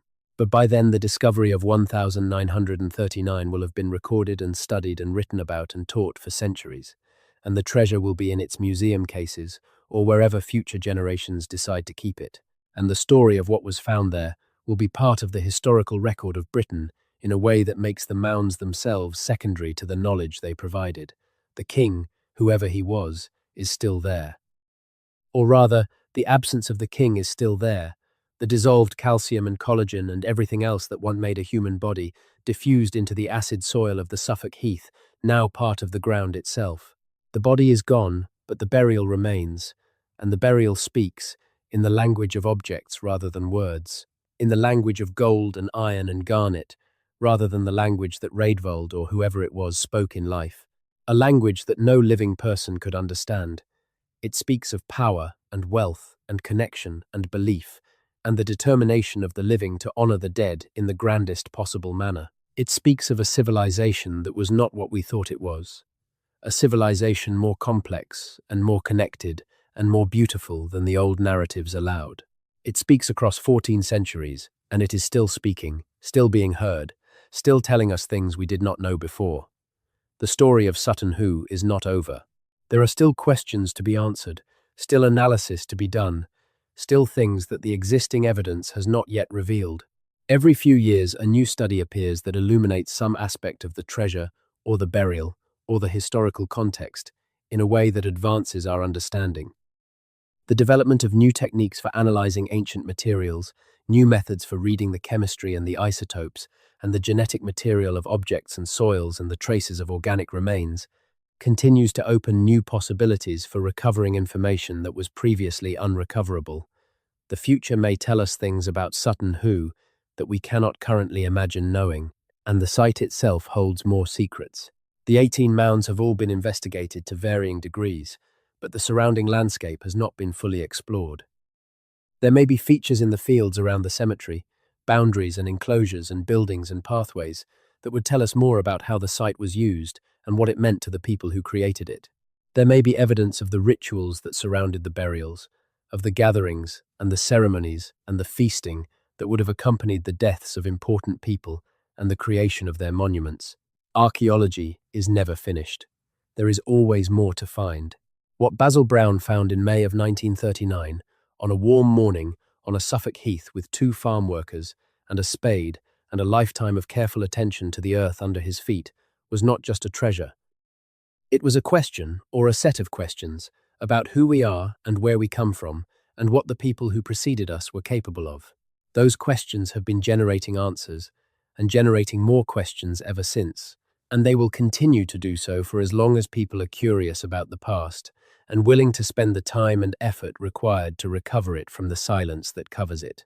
The ship sailed once across the North Sea, and then it sailed through time, and now it sits as a ghost in the Suffolk earth, and its treasure sits in a museum in London, and its story sits in books and films and documentary programs, and the imaginations of everyone who has encountered it. It is still sailing. It will still be sailing long after all of us are gone, carrying its cargo of gold and questions into a future that none of us can see, any more clearly than the king who was buried in it could see. The summer of 1939, when Basil Brown's spade first touched the iron of its rivets, and Basil Brown's cargo let the light in. There is a quality of attention that the best archaeology demands, and that Basil Brown had in abundance, a quality of patient and careful and unhurried attention. of being willing to look at what is there rather than what you expect to find, of following the evidence wherever it leads, without forcing it to confirm what you already believed. This is the quality that Edith Pretty recognized in him, and that made her trust him with the work at Sutton Hoo. It is also, in a broader sense, the quality that the study of the past requires of all of us. The past is not there to confirm what we already think. It is there to surprise us, to show us things we did not expect, to remind us that the world was always more complicated and more interesting than our current narratives allow. Sutton Hoo is the great surprise of British archaeology. It is the moment when the earth of Suffolk opened up and showed us something we did not know was there, something that changed the story we were telling about ourselves. And it is still doing it, still showing us things we did not know, still asking questions we cannot fully answer, still sitting in its silence and its gold and its mystery at the heart of one of the richest and strangest stories in the history of Britain. The farmer who dug into the mound was named Basil Brown, and what he found rewrote British history. But the story did not begin with him, and it did not end with him. It began 14 centuries before him, on a day when mourners dragged a ship up a slope above the River Deben and loaded it with the finest things they could find, and covered it over and went away. And it is still going on, in every laboratory where the objects are analysed, and every classroom where the story is told, and every museum visitor who stands in front of the helmet and looks into those empty garnet eyes and wonders who was there. The mounds are quiet in the Suffolk evenings. The gorse and the heather move in the wind off the North Sea. The Deben catches the light below, flowing as it always has, through a landscape that holds more history in its soil than most places on earth. The king, whoever he was, rests in his dissolved invisibility in the ground above the river, and his treasure speaks for him in a museum in London, and his story is told and retold by people who were not born yet when Basil Brown first cut his trench into the earth on that May morning in 1939. It is a good story. It is one of the great stories. And it is not finished yet. Think about what it means that all of this, the treasure and the ship and the mounds and the history and the mystery, was sitting there under the Suffolk Heath for 14 centuries, waiting through the Viking raids and the Norman conquest and the Reformation and the Civil War and the Industrial Revolution and the First World War and all the other events that transformed Britain and the world around it. Waiting through all the changes and the upheavals and the losses, patient and silent and undisturbed in the dark earth. And then Edith Pretty looked out of her garden window and wondered what was under those mounds. And Basil Brown arrived with his spade, and the waiting ended. History is full of these moments, when the patience of the past is finally rewarded, when something that has been waiting in the ground, or the rock, or the sea, or the desert, is finally found by someone who is paying enough attention to recognize what they are looking at. The discovery at Sutton Hoo is one of the greatest of these moments, one of the most dramatic and most significant, but it is not unique in kind. It is part of a long tradition of the earth giving up its secrets, of the past speaking to those who are willing to listen, of the silence of the centuries being broken by a spade in the hands of someone who knows what they are doing and why it matters. Basil Brown knew. Edith Pretty knew. And now you know too, or at least you know something of it, a fraction of the story, as much as can be told in the time we have had together tonight. The rest is in the books and the museums and the site itself, available to anyone who wants to go deeper, to spend more time with the questions that the ship and the treasure and the empty burial chamber ask of everyone who encounters them. The Suffolk Heath is always there. The mounds are always there. The Deben is always there, flowing to the sea. And somewhere in the earth above the river, the dissolved remains of someone important are there too, mingled with the soil, returned to the landscape that produced them, their identity lost but their story preserved in the gold and the iron and the garnet that their mourners laid around them on the day they were buried. That story is still being told. It will still be being told long after tonight, long after all of us, carried forward by the curiosity that is one of the best things about being human, the willingness to ask who was here before us, and what did they make, and what did they believe, and what does their silence mean, and what can we learn from listening to it? Sleep well. The mounds are quiet tonight, on the Suffolk Heath. The river is moving in the dark.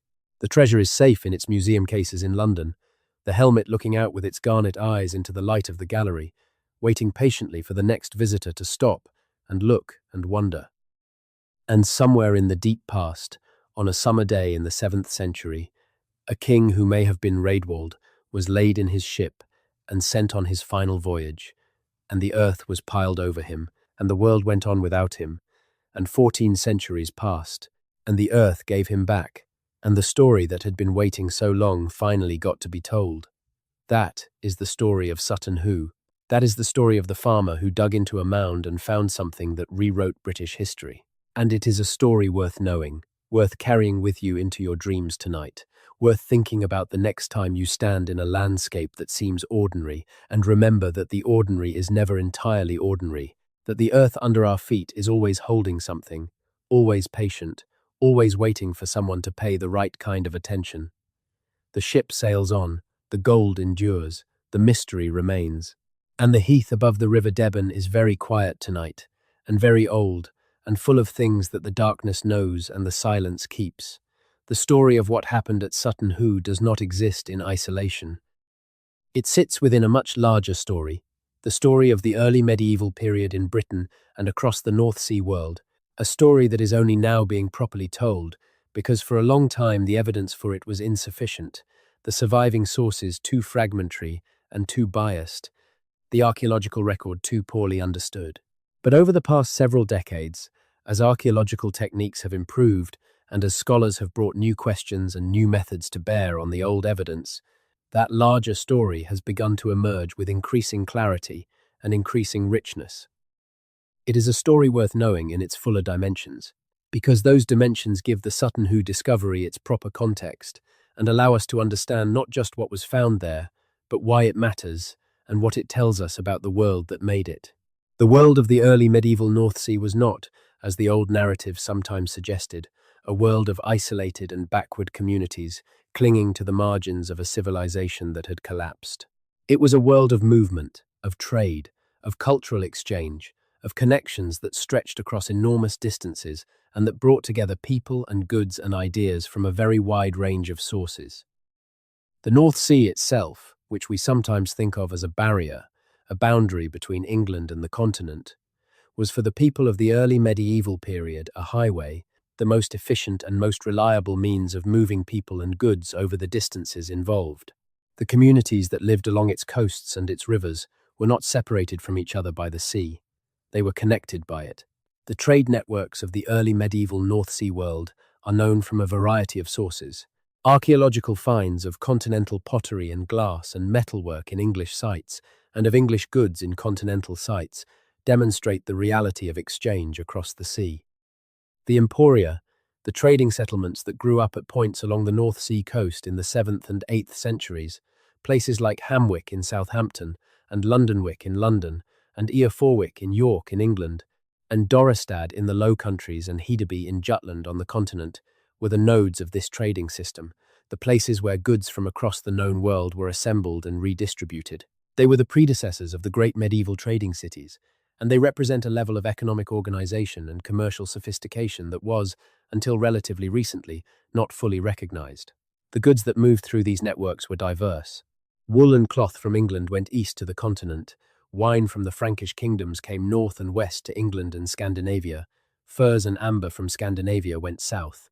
Slaves, unhappily, moved in multiple directions, a commodity of great value in the early medieval economy that represents one of the darkest aspects of a period that has many dark aspects alongside its glorious ones. And luxury goods, the finest and most valuable things that the various cultures of the known world could produce, moved along the highest levels of these networks, exchanged as gifts between kings and nobles, acquired through trade or tribute, used to express status and to cement political relationships. The Sutton Hoo treasure is, among other things, a record of these networks. The Byzantine silver, the Frankish gold, the Sri Lankan garnets, the Millefiori glass of uncertain but distant origin, all of these things speak of a world where the wealth of many civilizations could be concentrated in one place, where a king of East Anglia had access to goods from Constantinople and from South Asia, where the connections that sustained these exchanges were real and active and important. This is not the world of a dark age. This is the world of an early medieval globalization, small in scale by modern standards, but impressive in its own terms, a world where the movement of goods and people across the known world was a normal and essential part of how societies functioned. Understanding this world requires, among other things, understanding the role of rivers. In a period before good roads and before navigable canals, rivers were the primary means of moving heavy goods over land. The River Deben at Sutton Hoo, the Thames at London, the Severn and the Avon and the Trent and the Great Ouse, and all the other rivers that cut through the English landscape, were not just picturesque features of the countryside. They were the infrastructure of the economy, the highways that connected the interior of the country to the sea and through the sea to the wider world. The communities that controlled the rivers controlled the trade. The kings who controlled the most important river systems controlled the most wealth, and the positioning of the Woofinga Royal Cemetery at Sutton Hoo, on a ridge above the tidal River Deben within easy reach of the sea, was not accidental. It was a declaration of exactly this kind of control, a statement in landscape of who owned the river and who owned the trade and who held the power that both of these entailed. The ships that navigated these rivers and crossed the North Sea were the tools of this power, and the ship buried at Sutton Hoo was among the most impressive of them. A vessel, 27 meters long, built to carry 40 men at the oars, was not just a means of transport. It was a symbol of everything that maritime power entailed in the early medieval world: the ability to project force across the sea, to move goods and people quickly and efficiently, to maintain the connections with the wider world that were the foundation of royal wealth and royal authority. To bury such a ship was to send all of that power with the dead king, to equip him for whatever kind of command and authority might be needed in the world beyond death. The craftsmanship of the ship itself, to the extent that we can reconstruct it from the impressions it left in the sand, was extraordinary. The clinker-built construction, in which overlapping planks are fastened together with iron rivets, is a technique that was standard in the North Sea world and that would continue to be used in Scandinavian shipbuilding for centuries after the Sutton Hoo burial. But the size of the vessel and the quality of its construction suggest that this was not an ordinary working boat. This was a prestige vessel, built with the best materials and the best craftsmanship available, meant to express through its very existence the power and wealth of the person it served. It was, in its own way, as much a statement as the helmet or the belt buckle or any of the other magnificent objects found in the burial chamber. The people who dragged it up the hill and lowered it into its trench must have known they were doing something extraordinary.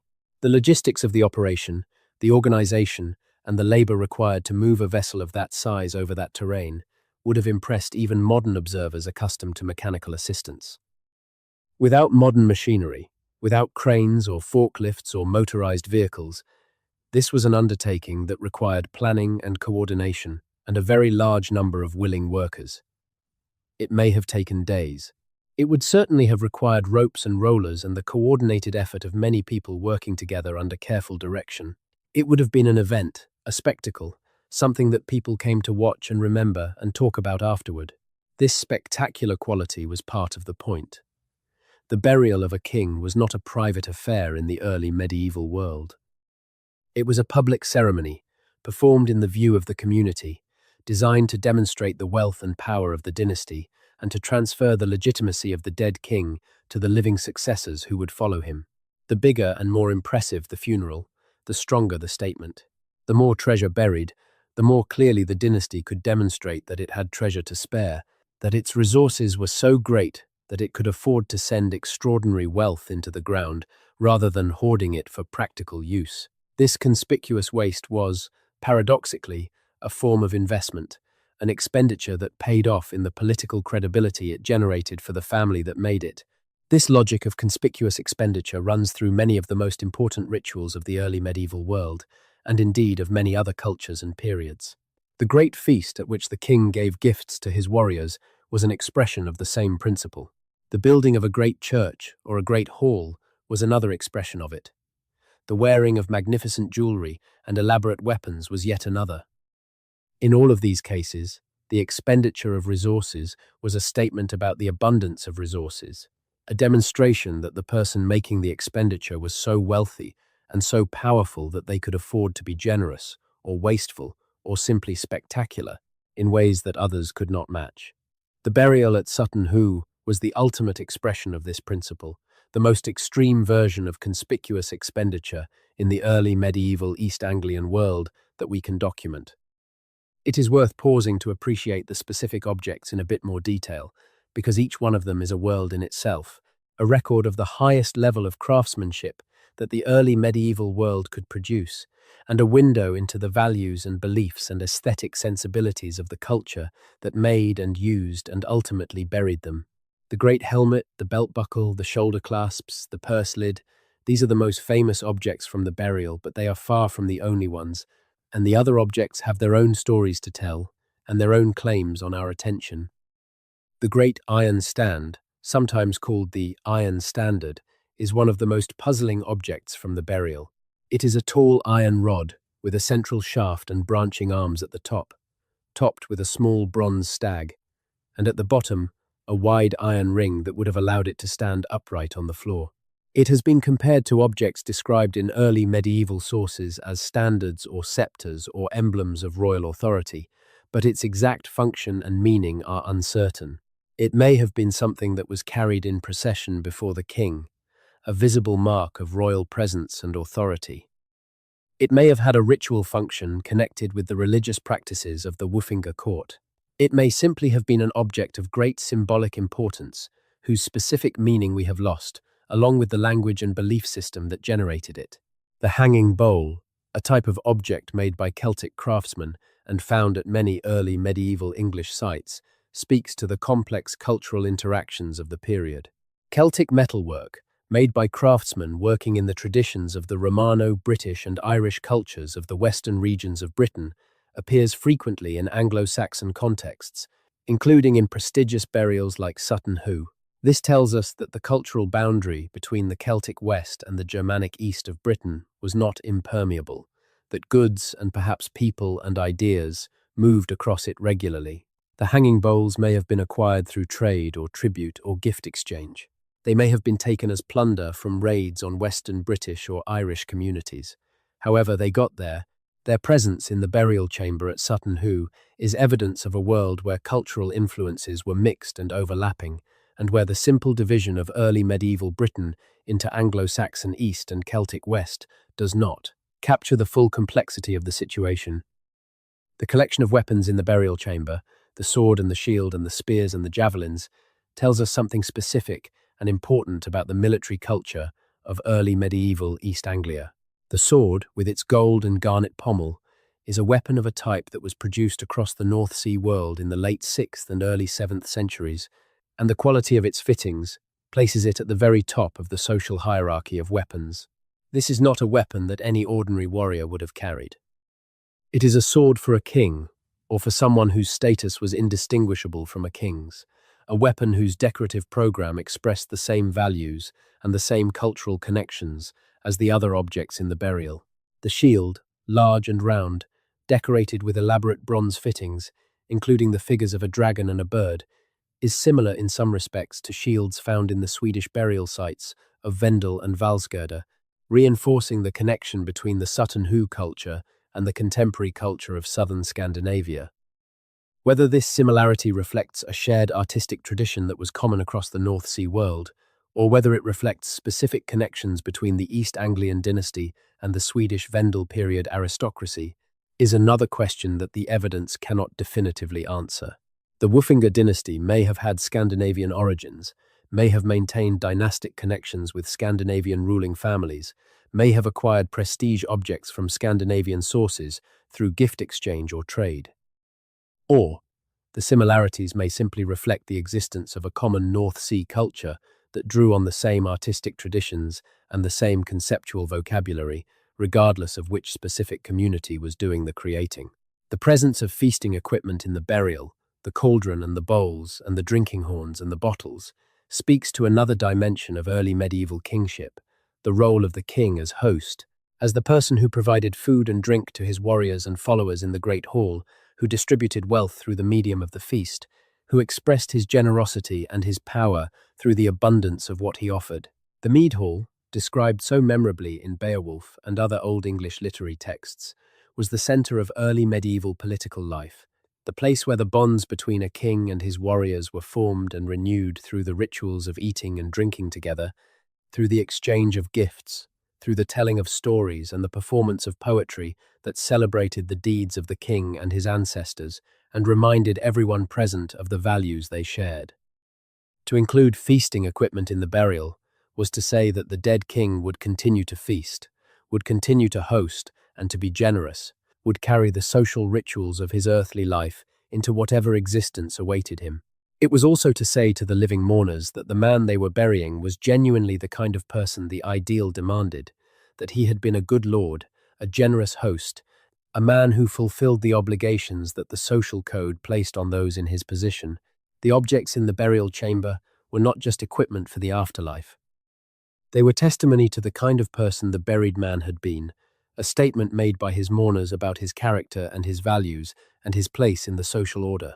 This testimonial quality of the burial goods is something that modern archaeology is only beginning to fully appreciate. For a long time, burial goods were treated primarily as evidence about chronology and about cultural connections, as markers that could be used to date a burial and to identify the cultural affiliations of the person buried. These are legitimate uses of burial evidence, and important ones, but they are not the only uses. The burial goods also tell us about the belief systems of the people who chose them, about the values they considered most important, about the vision of the person they were creating through the act of burial. The burial at Sutton Hoo is, from this perspective, a portrait, not a visual portrait but a material portrait, a statement in objects about who the buried person was and what they represented and what their mourners wanted to remember about them and project into the afterlife. The portrait that emerges is of someone who was simultaneously a warrior and a ruler, a man of wealth and international connections, someone embedded in a complex web of political relationships that reached across the North Sea and the Channel, someone who stood at the intersection of the old world and the new, of paganism and the coming Christianity, of the tribal politics of the Germanic North, and the more developed political systems of the Frankish and Byzantine worlds to the south. It is a portrait of complexity, of a person who was not simply one thing but many things, who inhabited a world that was itself in transition and whose position in that world was correspondingly complicated. The transition that this person embodied was one of the most important in British history. The transition from the pagan Anglo-Saxon world to the Christian Anglo-Saxon world that would eventually produce the literary and artistic achievements of Bede and Alcuin and Alfred, that would maintain the intellectual traditions of Europe during the darkest period of continental disruption, that would contribute so much to the culture that eventually became what we call English. That transition was not sudden. It was slow and contested, and repeatedly interrupted. The person buried at Sutton Hoo, if they were Raedwald, was one of the last representatives of the old world, one of the last to maintain the dual allegiance to the old gods and the new, one of the last for whom the choice was genuinely open rather than effectively foreclosed by the pressure of politics and culture and the expectations of the Christian kingdoms to the south.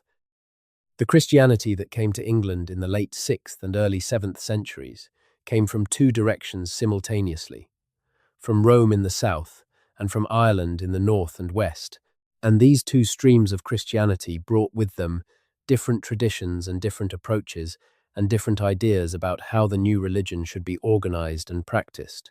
The Roman mission, sent by Pope Gregory the Great in 597, arrived in Kent and established the first English bishopric at Canterbury, creating an institutional structure that was closely connected to Rome and to the continental church. The Irish mission, working from the monastery of Iona, founded by Columba in 563, spread south and east from Scotland through Northumbria and beyond, bringing with it a monastic tradition that was, in some respects, different from the Roman, that had its own liturgical practices and its own calendar and its own ways of organizing the religious life. The tension between these two streams of Christianity would eventually be resolved, at least formally, at the Synod of Whitby in 664, when the Northumbrian Church opted for the Roman tradition, on the question of how to calculate the date of Easter, a decision that had implications far beyond the specific calendrical question it addressed. But in the earlier decades of the 7th century, the period when the Sutton Hoo burial was made, the outcome of this tension was not yet determined, and the religious landscape of Britain was correspondingly diverse and fluid. Different kingdoms were at different stages of their Christianization. Some rulers, like Ethelbert of Kent, had converted early and had become enthusiastic supporters of the Roman mission. Others, like Rewrote, had converted nominally while maintaining connections to the old religion. Still, others had not converted at all, or had converted and then reverted when the political circumstances changed. East Anglia's engagement with Christianity was particularly complicated. Rewrote, whatever his personal religious position, lived and ruled in a political environment where the Christian kingdoms to the south were becoming increasingly powerful and where maintaining good relations with them required at least nominal adherence to their religion. His famous double altar, maintaining both Christian and pagan worship simultaneously, may reflect less a genuine theological position than a practical political calculation. Keeping the Christian allies happy, while not alienating the pagan members of his own court and the pagan gods whose favor he still needed for the warrior activities that were the foundation of his power. It is the religious equivalent of the diplomatic hedging that all successful rulers in complex political environments practice, and it is exactly what we would expect from someone of Rewrote's sophistication and political skill. The burial at Sutton Hoo, in this context, was itself a political statement. By burying the king in the old manner, in a ship with weapons and treasure and the full panoply of the pagan burial tradition, his successors were expressing their loyalty to the old ways, even as they were navigating the transition to the new.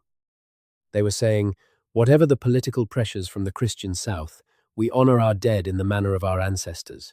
We maintain the traditions that have defined our dynasty and our culture. We do not abandon the old world simply because a new one is arriving. This was a bold statement in 630 or 624, or whenever the burial was actually made, and it reflects the kind of political confidence that only a dynasty at the height of its power could afford to display. But the Woffinger dynasty did not remain at the height of its power indefinitely. No dynasty does. The decades after the Sutton Hoo burial were ones of increasing pressure from the neighboring kingdoms, of political reversals and military defeats, and the steady advance of Christianity that eventually left no space for the old religion at all. The kingdom of East Anglia was repeatedly attacked by the Mercians to the west, and in 654, the East Anglian king Ethelhere was killed at the Battle of the River Winwade, fighting in alliance with the pagan Mercian king Penda against the Northumbrian king Oswiu. It was a defining defeat, and it marked the beginning of a period of increasing Mercian dominance over East Anglia that would eventually reduce the kingdom to a subordinate position within a larger political order. The Viking raids that began in the late 8th century brought a different kind of disruption. The first recorded Viking raid on England took place in 793, when Norse warriors attacked the monastery of Lindisfarne off the northeast coast, an event that shocked the Christian world and inaugurated a period of raiding and eventually settlement that would transform the political geography of Britain. East Anglia was particularly vulnerable to Viking attacks, given its long coastline and its many navigable rivers. And in 869 or 870, the East Anglian king Edmund was captured by the Vikings and killed, subsequently venerated as a martyr and saint, his death making him perhaps the most celebrated of the East Anglian kings, despite being the one who presided over the kingdom's greatest catastrophe. The Viking settlement of East Anglia, which followed in the 870s as part of the Danish Great Army's occupation of much of eastern and northern England, brought yet another transformation to a region that had already undergone so many. Through all of this, the mounds at Sutton Hoo persisted. They did not know about the Viking raids or the martyrdom of Edmund or the Norman conquest or the Reformation or the Civil War or any of the other upheavals that transformed the world around them. They simply persisted, patient and quiet in the Suffolk earth, waiting for whatever would come next. And what came next, eventually, after 14 centuries, was Edith Pretty and Basil Brown and the summer of 1939, and the rest is the story that has been unfolding throughout this long evening's account. The experience of visiting Sutton Hoo today is very different from what it must have been to dig there in 1939. The site is managed as a heritage attraction, with a visitor centre and interpretation panels and reconstructions and carefully managed pathways through the Mound cemetery. The mounds themselves are fenced to protect them from erosion and from the feet of visitors, and you walk around them on maintained paths and read the explanatory materials and look at the dips and hollows where the excavation trenches of 1939 and later campaigns have left their marks. It is a managed experience, inevitably, and it gives you the sense of history at a controlled distance that is the characteristic experience of the heritage industry. But if you go there on a quiet weekday morning in late autumn, when the tourist season is over and the visitor numbers are low and the heath is quiet and the light is coming in at a low angle from the southeast, something else is possible. You can stand on the ridge above the river and look out across the flat Suffolk landscape and hear the wind in the gorse and feel the particular quality of the air that comes off the North Sea, cold and carrying salt, and you can allow yourself to imagine something of what this place must have been like when it was a living, sacred space, when the mounds were new and steep, and the people who built them were still alive, and the river below was carrying the trade that sustained the kingdom. It takes an act of imagination, and the act is partial and inevitably incomplete and coloured by everything you have read and seen and thought about the place. But it is still worth attempting, because in the attempt you are reaching toward something true, something that the managed experience and the interpretation panels cannot quite capture, something about the weight and the presence of the past in the landscape. The past is always in the landscape, in one form or another. Most landscapes that have been inhabited for any significant period of time carry layers of human history in them, traces of the people who lived and worked and died in them, records of the events that shaped them, evidence of the values and beliefs and aspirations of the communities that made them what they are. Most of the time, these layers are invisible, or nearly so, covered by the agriculture and the development, and the simple passage of time that obscures one generation's traces under the next generation's activities. But sometimes, in certain places, and under certain conditions, the layers become visible, and the presence of the past in the present becomes palpable, and the distance between now and then feels suddenly shorter than it has any right to feel. Sutton Hoo is one of those places. Not always, not for every visitor, not under all conditions, but sometimes. And when it happens, when the particular combination of light and silence and solitude and knowledge allows the past to press through into the present, the experience is something close to what the early medieval people who created the site might have intended. The recognition that this is a place where important things happened, that the ground beneath your feet has a history that gives it meaning beyond its simple materiality, that the mounds are not just lumps of earth but monuments, deliberate creations of people who wanted to make something that would last and that would speak to anyone willing to listen. They are still speaking. After 14 centuries, after everything that has happened in between, after the world has changed beyond all recognition from the world they knew, they are still speaking.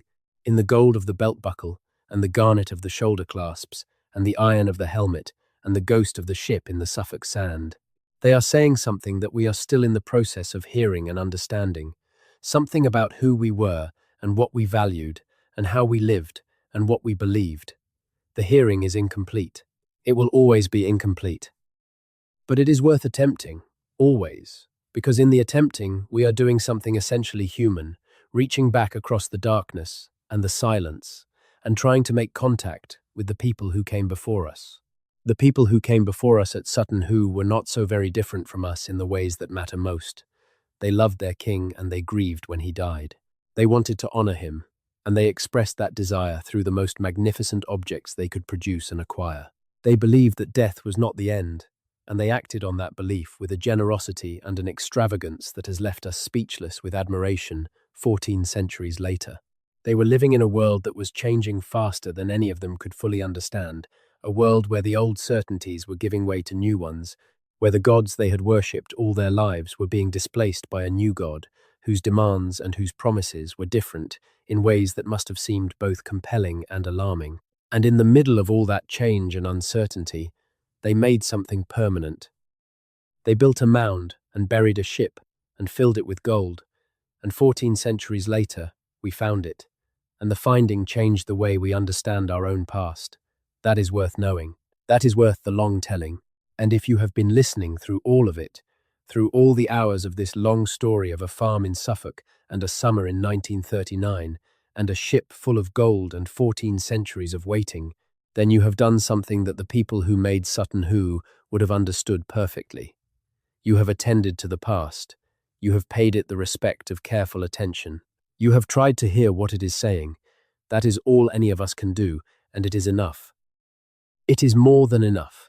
It is one of the most important things that human beings do. The heath is quiet tonight above the River Deben. The mounds are dark against the sky. The gold is in London, safe in its cases, waiting for the morning visitors to come and look at it with eyes that have been opened by everything they now know about what it means. And somewhere in the dissolving past, in the 7th century, on a summer morning not unlike this one, a great king was laid in his ship, and the earth was piled over him, and the world went on, and the ship waited, and the gold waited, and the silence waited, and eventually we came. Sleep well. The story is told. The gold endures. The ship sails on through the dark below the Suffolk earth, carrying its king to wherever kings go when the waiting is over and the journey begins. And the mounds are quiet, and the river is flowing, and the night is long and full of the kind of silence that carries memory in it, the memory of things that happened before anyone alive today was born, before anyone alive today's grandparents were born, before the oldest story in the oldest history book was set down by someone who thought they were capturing something permanent and could not know that 14 centuries later a farmer would cut a trench into the earth and find something more permanent still. Good night. The Deben flows. The gold endures. The mystery remains. Now let us go a little deeper still into the world that made Sutton Hoo, because to understand fully what Basil Brown found in that mound, we need to understand the cultural and religious traditions that produced it. And those traditions reach back much further than the 7th century and extend much more widely than the eastern coast of England. They reach back to the very origins of the Germanic peoples, to the ancient world of the North Sea and the Baltic, to the myths and the rituals and the social structures that shaped the cultures of Scandinavia and northern Germany and the North Sea coast for centuries before the ancestors of the East Anglians arrived in Britain. The Germanic peoples of the Iron Age and the early historical period had a rich and complex mythology, one that has been partially preserved in the Norse sources that were written down in Iceland in the medieval period, long after the conversion to Christianity, but drawing on traditions that were much older. The world of Norse myth, the world of Odin and Thor and Freya, and the rest of the Aesir and Vanir, is a world that the Anglo-Saxons would have recognized in its broad outlines, a world with the same cosmological structure, the same fundamental narrative of creation and destruction, and the role of the gods in mediating between these cosmic forces, the same emphasis on the importance of fate and of honorable conduct in the face of inevitable death. Odin, the chief of the gods, is particularly relevant to the Sutton Hoo story, because many aspects of the burial connect to Odinic mythology and ritual. Odin is a god of many things in Norse mythology, a god of wisdom and poetry and magic, a god of death and the afterlife, the lord of the Einherjar, the warriors who have died in battle and who are gathered in his hall Valhalla to await the final battle of Ragnarok. But he is also closely associated with the sea and with ships, and with the kind of aristocratic warrior culture that the Sutton Hoo burial so magnificently represents.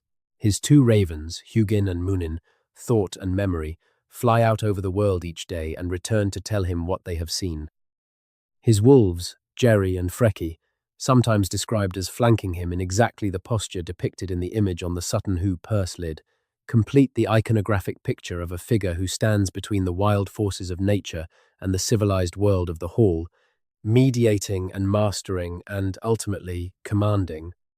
The image on the purse lid, the man between the wolves and the eagles stooping on the ducks, has long been read as a reference to this Odinic iconography, a suggestion that the person buried at Sutton Hoo was in some way associated with Odin, perhaps as a devotee, perhaps as someone who claimed Odinic descent, perhaps simply as a participant in a cultural tradition that used Odinic imagery to express certain ideas about power and knowledge and the relationship between the human and the divine.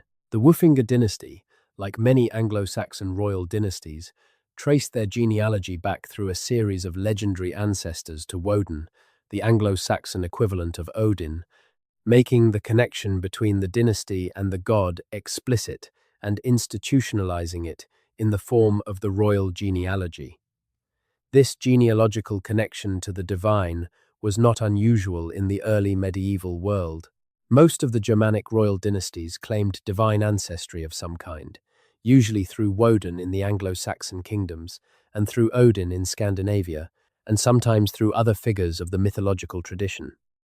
The purpose of this divine ancestry was not primarily theological in the sense that we might understand the term. It was political. It was a way of making the claim to royal authority feel natural and inevitable rather than contingent and contestable. If the king was descended from a god, then his right to rule was built into the order of things, not something that needed to be justified or defended in human terms. The genealogy was a political argument expressed in mythological language, and it was a very effective argument in a world where mythology was the primary framework for understanding how things came to be the way they are. The religious practices of the pagan Anglo-Saxons are poorly documented in comparison with those of their Norse counterparts, partly because the Anglo-Saxons converted to Christianity much earlier than the Norsemen, and partly because the Christian missionaries who wrote about the conversion period were more interested in condemning the old religion than in accurately describing it. What we can reconstruct from the surviving sources and from archaeological evidence suggests a tradition broadly similar to what the Norse sources describe. Worship of a pantheon of gods headed by Woden, ritual practices connected with the agricultural cycle and the warrior life, a belief in fate and in the importance of dying well, and a rich tradition of memorial culture expressed through poetry and story and the kinds of elaborate funerary practices that Sutton Hoo represents. The importance of memory in this culture cannot be overstated. In a world without writing, memory was the medium through which all knowledge, all tradition, all history was preserved and transmitted. The poets, the scops as they are called in Old English, were the keepers of memory, the people who knew the old stories and could perform them in the mead hall for the entertainment and the education of the warriors and the lord. Their performances were not just entertainment. They were the mechanism by which the social values of the culture were reinforced, by which the heroes of the past were held up as models for the present, by which the genealogies of the royal families were maintained, and the legitimacy of the current rulers was grounded in the achievements of their ancestors. Beowulf, the Old English poem that has already been mentioned several times in this account, is the most complete surviving example of this tradition, and it is a poem that is deeply connected to the world of Sutton Hoo in ways that go beyond the specific correspondences between the poem's descriptions and the burial's contents. The poem is preoccupied with memory, with the question of how great deeds are preserved and transmitted across time, with the responsibility of the living to honor and remember the dead. It begins and ends with a ship burial, framing the entire narrative with the ritual that was at the heart of the culture it describes.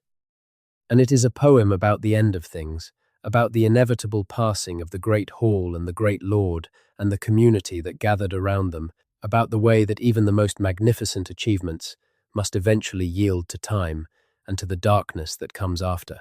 The famous lament near the end of the poem, spoken by a figure often called the last survivor, imagines a man who is the sole remaining member of a people who have all died, who hides the treasure of his civilization in a mound before he himself dies, speaking to the gold as he puts it away, because there is no one else left to speak to.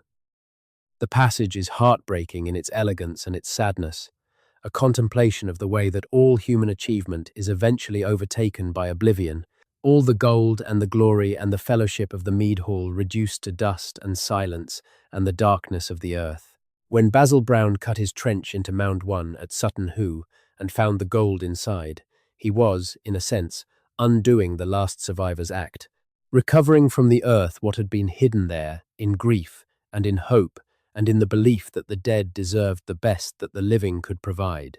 The connection between Beowulf and Sutton Hoo is not just thematic, it is also chronological.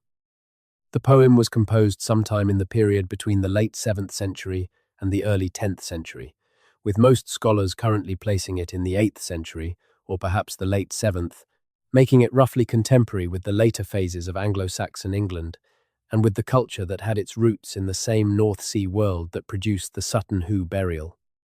The poet who composed Beowulf, working in a tradition of oral poetry that was then being committed to writing for the first time, was drawing on the same cultural memory that had inspired the mourners at Sutton Hoo, was expressing the same values of loyalty and generosity and courage and the proper honouring of the dead, was working in the same tradition of commemoration through spectacular material display that the burial so magnificently represents.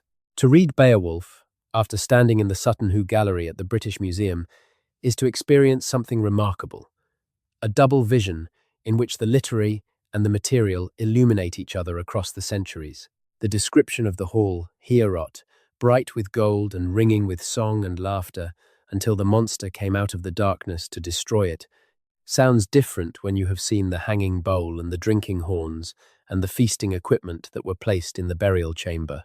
The description of the ship burial at the beginning of the poem sounds different when you have seen the ghost of the ship in the photographs taken during the excavation. The poem and the burial are not the same thing, are not even directly connected in any provable way, but they speak to each other across the centuries in a way that enriches both of them and that gives us a richer sense of the world they both come from. That world was one in which the sea was both a practical medium and a metaphysical one, as has already been discussed, but it is worth returning to this point because the sea is so central to the Sutton Hoo burial and to the culture that produced it. The North Sea, in the cosmological understanding of the Germanic peoples, was not just water. It was the boundary of the world, the place where the known and the unknown met, where the order of human civilization gave way to the chaos that surrounded it. Beyond the sea there was more sea, and beyond that there was the darkness where the monsters lived, where Jormungandr the world serpent coiled around the earth and waited for the day of Ragnarok when he would emerge and the world would end. The sea was not a place of safety. It was a place of power and danger and transition, a place where extraordinary things happened and where ordinary rules did not apply. To bury a king in a ship was to send him into this realm of power and danger and transition, to equip him for the crossing not just of the physical sea, but of the metaphysical sea, the water that separates the world of the living from the world of the dead. The ship was the right vehicle for this crossing, not just because ships cross water, but because ships were symbols of the king's power in life, instruments of the force and wealth and connection that defined his authority. To send him in his ship was to send him as he had lived, as a lord and a warrior and a man of the sea, to let him approach whatever awaited him on the other side, with the same dignity and the same equipment that had characterized him in the world of the living. The weapons in the burial reinforced this reading. A king went armed, even in death. The sword and the shield and the spears were not just symbols, but the actual instruments of the warrior life that the buried person had lived, and they were being sent with him because in the world that awaited him he might need them still. The feasting equipment made the same statement, that the afterlife was, in some sense, a continuation of the life that had preceded it, that the qualities that had defined the person in life, their generosity, their hospitality, their ability to gather and maintain the community of warriors around them, would be needed and valued in whatever world they were entering. This vision of the afterlife as a continuation of life is not universal, even among the cultures that practice elaborate burial rituals.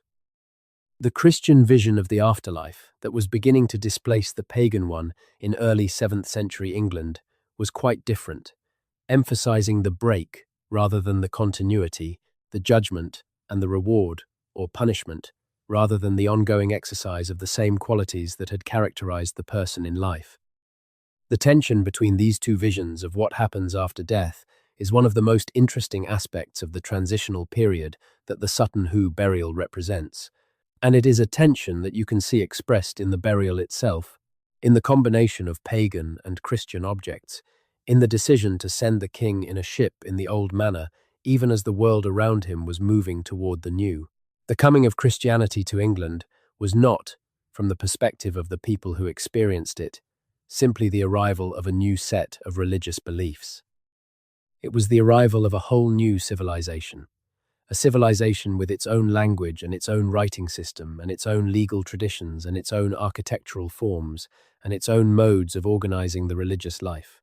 It was the arrival of Rome, in a sense, Not the political Rome that had left Britain 3 centuries earlier, but the cultural and institutional Rome of the Papal Church, a Rome that maintained continuity with the classical tradition, even as it transformed that tradition in the service of a radically new set of priorities and a radically new understanding of what human existence was for. The missionaries who came to England brought with them the Latin language and the capacity to write, and these two things together transformed the intellectual life of the kingdoms they evangelized in ways that went far beyond the specific religious changes they intended to produce. With literacy came the possibility of recording things that had previously been transmitted only through memory and oral performance. With Latin came access to the vast, accumulated learning of the classical and patristic tradition, the philosophy of the Greeks, and the theology of the Church Fathers, and the administrative traditions of the Roman Empire. The Anglo-Saxon Church, once established, became one of the most intellectually productive and most culturally influential institutions in all of early medieval Europe, producing figures like Bede and Aldhelm and Alcuin and Alfred, people who contributed enormously to the preservation and development of European learning during the centuries when much of the continent was in greater disruption.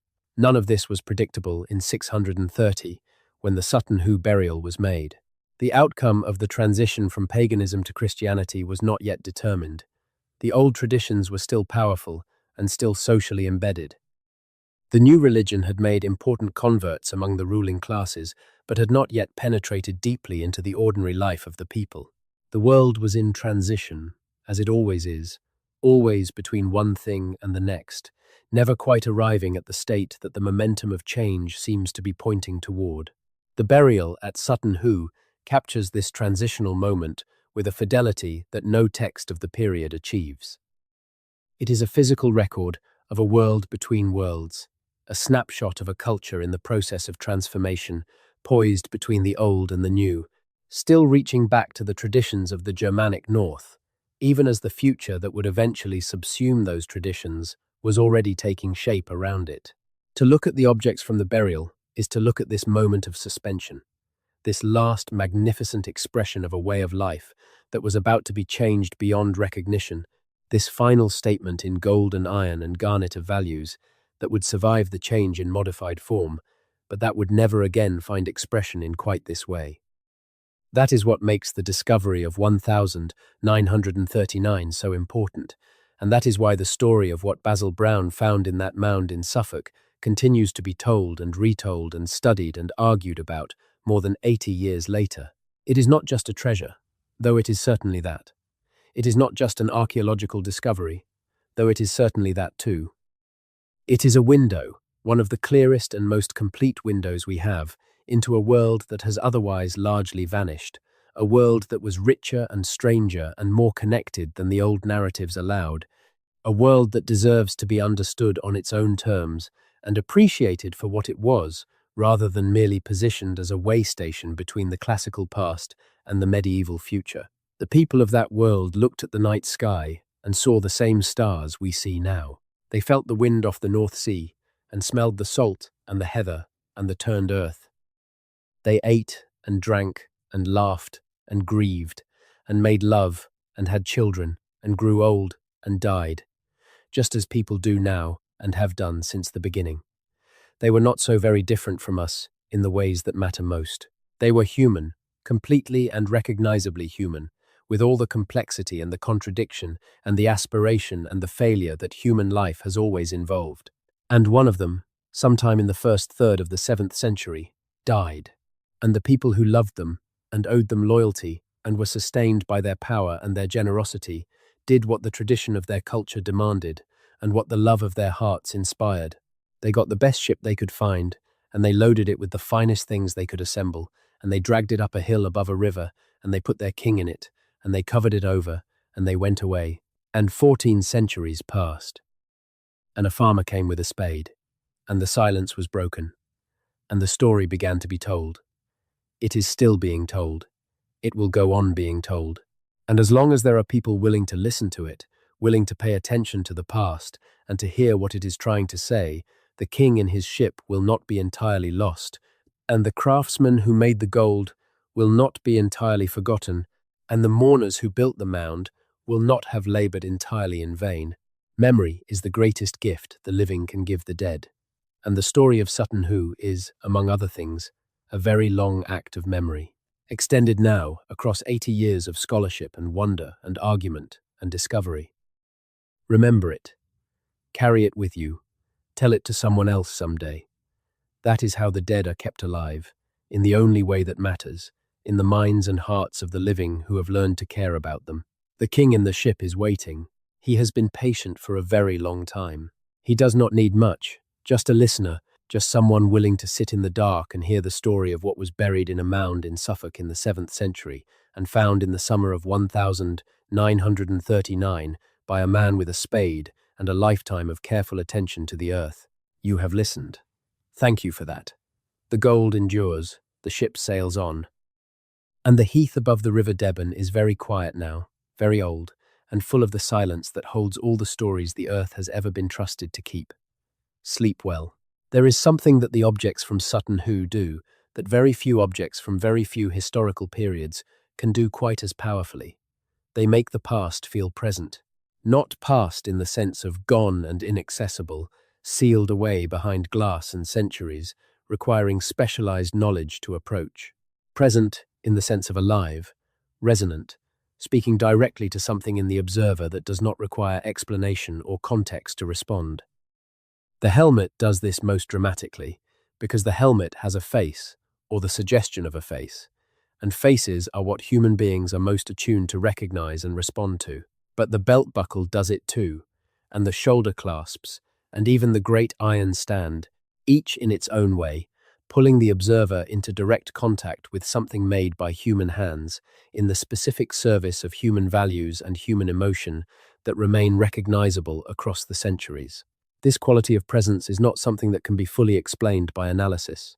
You can study the technical details of the cloisonné work and understand intellectually that it was made with extraordinary skill and precision. You can read about the cultural context and understand intellectually that the objects express a specific set of values about power and loyalty and the proper relationship between the living and the dead. You can know all of this and still not be fully prepared for the experience of standing in front of the objects themselves and feeling the directness and the force of them, the way they refuse to stay in the past, the way they insist on the present moment and the presence of the person who made them and the person who used them and the person who was buried with them. This insistence is one of the qualities that makes objects different from texts as historical evidence. A text is always mediated by language, always filtered through the specific choices and biases and limitations of the person who wrote it. An object is more direct than that, more material, more resistant to interpretation, in the sense that while its meaning is always contextual and always shaped by the knowledge and assumptions of the person interpreting it, its physical reality is not. You can hold it, or in the case of the most precious things from Sutton Hoo, you can at least stand in front of it and perceive its physical form and its materiality, and that physical encounter is something that even the most eloquent description cannot fully replicate. The craftsmen who made the Sutton Hoo objects were making things to be used, things to be worn and carried and displayed in the context of a specific social and political life. They were not making museum pieces, though that is eventually what their creations became. They were making objects for a living person to use in expressing their authority and their wealth and their cultural affiliations. The fact that these objects have survived and can now be seen in a museum is a consequence of the burial practice that preserved them, a practice that was itself a specific cultural choice, one that removed these objects from the ongoing circulation of use and gift and exchange that characterized most precious things in the early medieval world and placed them permanently in the earth. The burial preserved the objects precisely because it ended their social lives. From the moment they were placed in the ground, they stopped being things that were used and became things that were kept, guarded by the earth itself against the deterioration that use would have brought. The paradox of this is one of the things that archaeologists think about a great deal. The practices of preservation and the practices of use are often in tension with each other. The things that survive best in the archaeological record are often the things that were taken out of use and deposited in conditions that favored preservation. Buried in graves, thrown into rivers and lakes, hidden in hoards, placed in the dry conditions of caves or the anaerobic conditions of bogs. The things that were most actively used, the everyday tools and the ordinary clothing and the functional furniture of daily life, rarely survive at all because they were used until they broke and then they were discarded or recycled.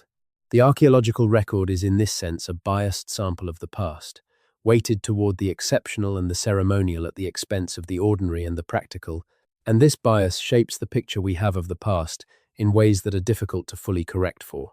The burial at Sutton Hoo is an extreme example of this bias.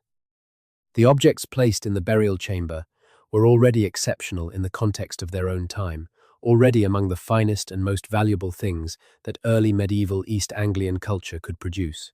And then they were buried, removed from circulation, preserved by the accident of the burial conditions. The ordinary life that surrounded them, the daily routines of the people who served the king and farmed his land and fished the rivers and worked the crafts and maintained the social fabric that made the royal court possible, has left far fewer traces. We know more about the king's helmet than we know about the food on his table, more about his gold belt buckle than about the clothing of his servants, more about the ceremony of his burial than about the texture of his daily existence. This is an important limitation to keep in mind as we construct our picture of early medieval East Anglia from the evidence that survives. The picture is inevitably partial, inevitably skewed toward the elite and the exceptional, inevitably shaped by the accidents of what survived and what did not. The Sutton Hoo burial tells us a great deal about the very top of early East Anglian society, about the material culture and the cultural values and the international connections of the ruling dynasty at the height of its power. It tells us much less about the rest of the population, about the farmers and the fishermen and the craftsmen and the servants and the slaves who made the wealth and the power that the burial so magnificently displays. Their lives are less well documented, their traces are less well preserved, their stories are harder to recover. But they were there, they were essential, and the story of early medieval England is incomplete without them. The crafts that produced the Sutton Hoo objects did not emerge in isolation. They were embedded in a complex economic and social system that supported specialists, that allowed people to devote their lives to the mastery of particular skills rather than having to divide their time among all the tasks of daily subsistence. This kind of specialization requires a surplus, a production of food and other necessities beyond what the immediate producers need, so that the surplus can support those who are not producing food but are producing other things that the community values.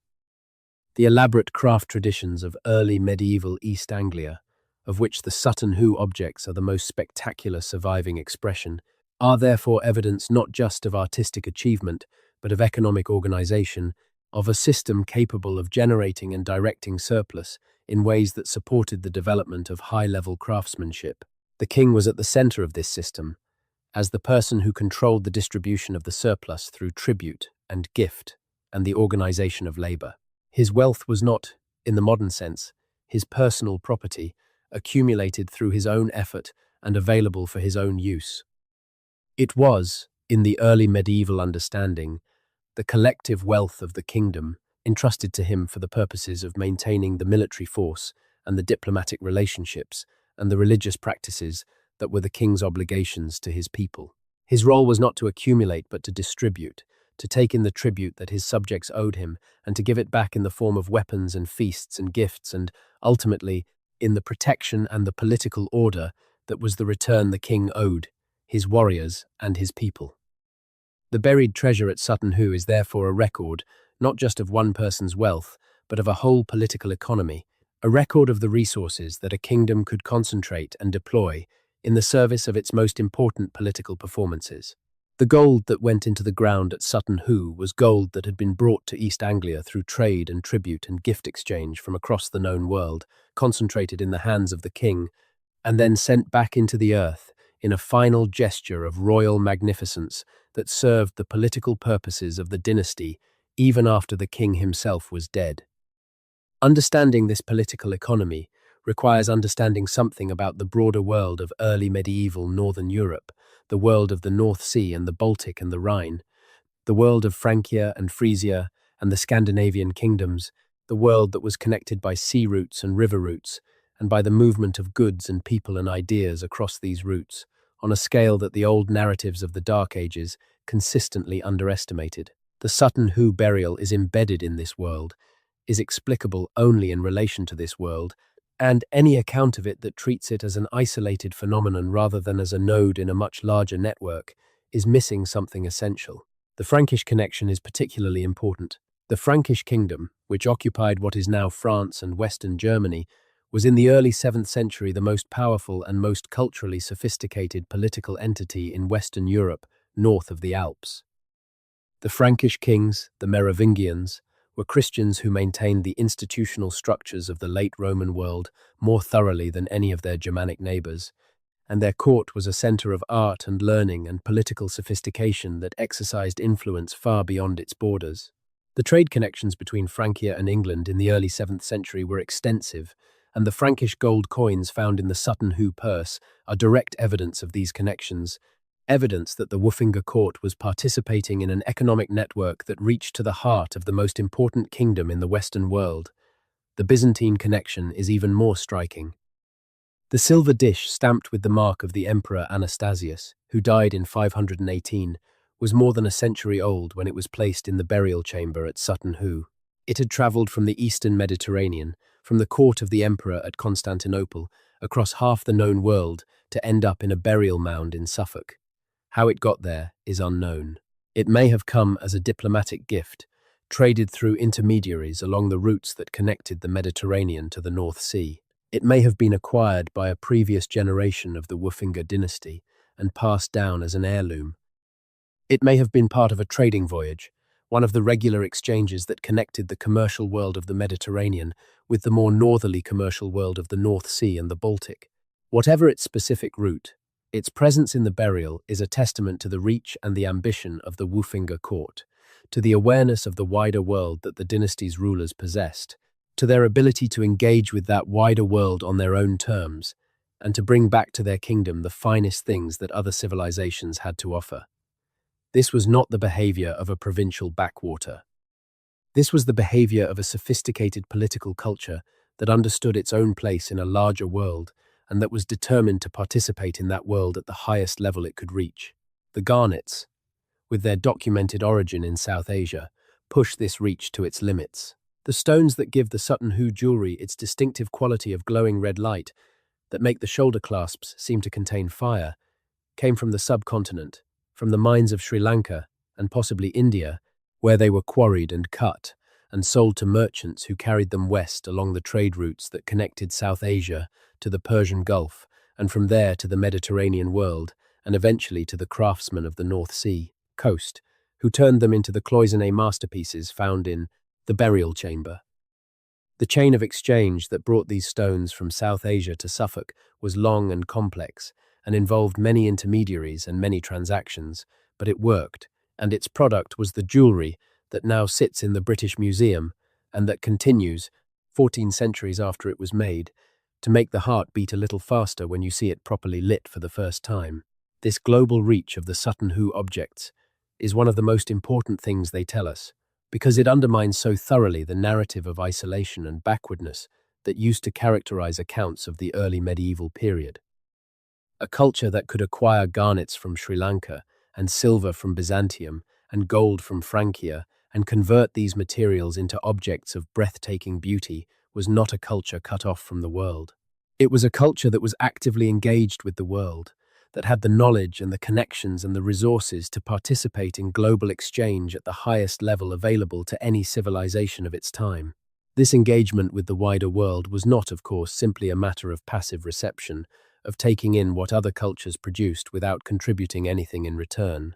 The objects in the Sutton Hoo burial are not just assemblages of imported materials.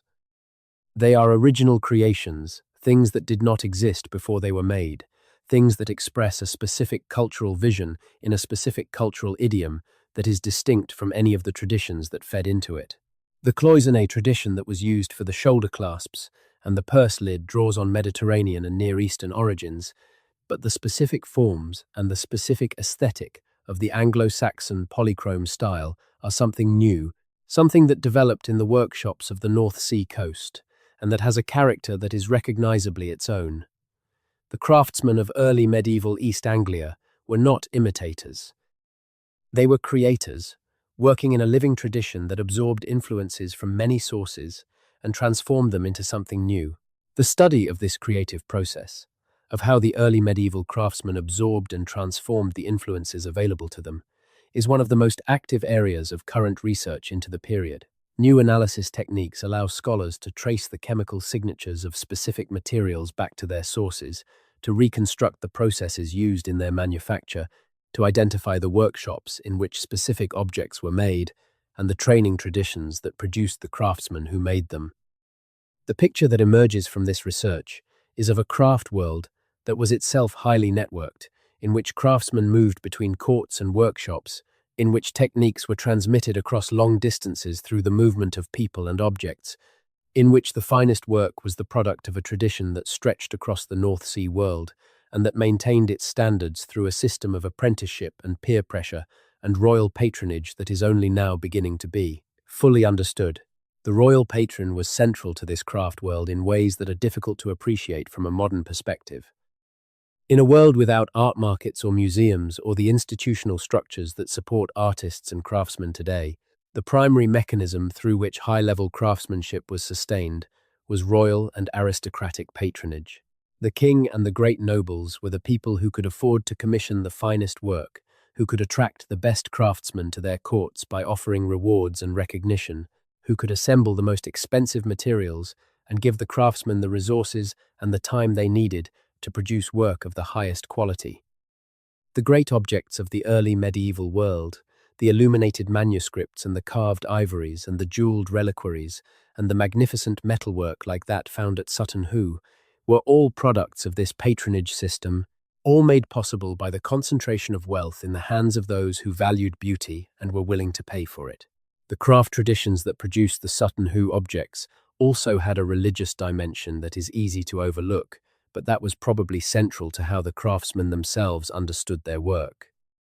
In a world where the boundary between the human and the divine was more permeable than it is for most modern people, where the gods took an interest in human affairs, and where human actions could attract or repel divine favor, the making of beautiful things was not a purely secular activity.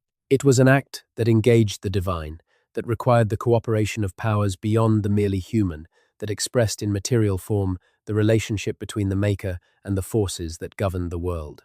The craftsman who made the belt buckle or the shoulder clasps was not just a skilled technician, applying learned techniques to available materials.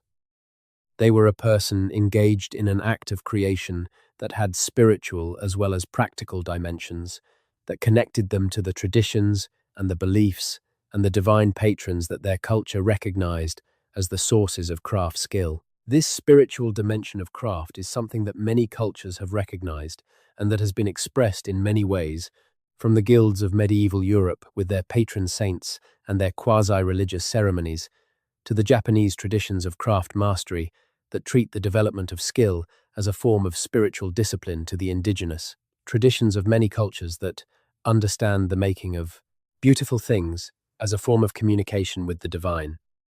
In the pagan world of early medieval East Anglia, the connection between craft skill and divine favor would have been expressed through the specific beliefs and practices of the tradition, through the invocations and the rituals and the propitious timing that a craftsman would have used to ensure that their work was favored by the powers that governed such things.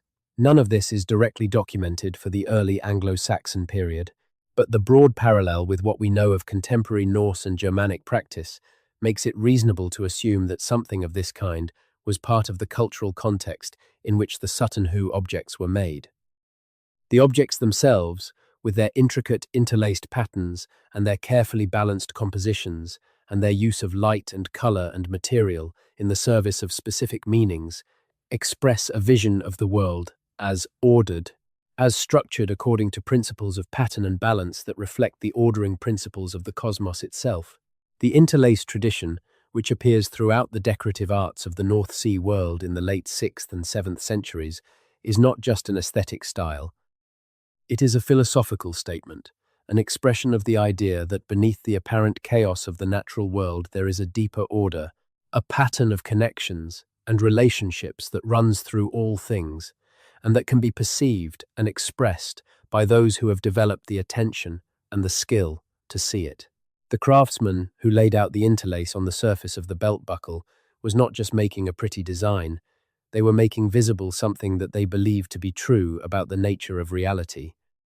This philosophical dimension of early medieval art is something that scholars have been increasingly attentive to in recent years, as the study of the period has moved beyond the purely art historical and archaeological approaches that dominated earlier scholarship, and has begun to engage more seriously with the intellectual and spiritual traditions that shaped the culture. The results of this engagement have been illuminating, revealing a more coherent and more sophisticated intellectual world than the older narratives allowed, a world in which art and cosmology and social structure and religious practice were deeply integrated with each other, in which the beautiful thing was also the true thing, in which the making of objects of extraordinary quality was an act of understanding as well as an act of creation. The Sutton Hoo burial stands at the intersection of all of these dimensions of early medieval culture. It is at once a political performance and a religious ritual, and an expression of artistic achievement and an act of memory, and a statement about the relationship between the living and the dead, and between the human world and the deadman and the 24 divine. It is all of these things simultaneously, and that is why it is so rich, why it has been generating scholarship and wonder and argument for more than 80 years, and shows no signs of being exhausted as a source of historical insight and human interest. It is also, very simply, beautiful. The objects are beautiful in themselves, beautiful in the way that things made with extraordinary skill and care and attention are always beautiful, regardless of their cultural context or their historical significance. The garnet cloisonné work, the interlaced patterns in gold, the shape of the helmet, these are things that speak directly to the sense of beauty, that produce in the observer a response that is at least partly aesthetic, at least partly a response to the formal qualities of the objects themselves, independent of any knowledge about their history or their significance. This is part of why they continue to attract visitors, part of why people travel to the British Museum specifically to see them, part of why photographs of the helmet in particular circulate so widely in books and on the internet and in the popular culture of British history. Beauty is not a trivial thing. It is not merely decorative, not merely a pleasing addition to things that have more serious qualities. Beauty is itself one of the most serious things that human beings are capable of producing and responding to, one of the most powerful indicators of what a culture values and aspires to, one of the most direct means by which one human being can communicate across time and space to another. The craftsmen who made the Sutton Hoo objects were making something beautiful, because beauty was what they valued, what their culture valued, what the king they served valued, and the beauty they made has endured and continues to communicate across 14 centuries in a way that even the most precise historical analysis cannot entirely replicate. When you stand in front of the helmet in the British Museum, or when you look at a good photograph of it, or when you hold in your mind's eye the image of it that this long night's account has tried to build, you are receiving a communication from a craftsman who lived and worked 14 centuries ago, a communication that was not intended for you specifically, but that speaks to you nonetheless, that tells you something about what it meant to be human in that time and that place. Something about what the people of early medieval East Anglia found beautiful and meaningful and worth the enormous expenditure of time and skill and resource that the helmet represents. That communication is one of the great gifts of the historical record, and Sutton Hoo is one of its most powerful expressions. The story of the farmer who dug into a mound in Suffolk in 1939 is really many stories at once. It is the story of Basil Brown and his patience and his skill and his discipline in the moment of discovery. It is the story of Edith Pretty and her curiosity and her generosity. It is the story of the professional archaeologists who completed the excavation and who have continued to study the site and the objects for 8 decades. It is the story of the king who was buried there, whoever he was, and of the dynasty he served and the kingdom he ruled and the world he inhabited. It is the story of the craftsmen who made the objects, and the traders who brought the materials, and the mourners who organized the burial, and the generations of ordinary people who farmed the land around the mounds without knowing what was underneath. And it is the story of all the people since 1939 who have visited the site and the museum and read the books and watched the documentaries and felt, as humans always feel when they encounter the genuine traces of the past, that complicated mixture of wonder and grief and solidarity and gratitude that is the characteristic emotional response to historical discovery. All of these stories are worth telling and worth hearing, and the long telling of them tonight has been an attempt to do justice to at least some of their dimensions. There is always more to say, always more to discover, always more connections to be drawn and questions to be asked. The scholarship continues. The analysis continues. The visitors continue to come to the museum and to the site and to look and to wonder. The story is not finished. It will not be finished for a very long time. But for tonight, it is enough. The mounds are quiet on the Suffolk heath. The river flows below them in the dark. The gold is safe in London.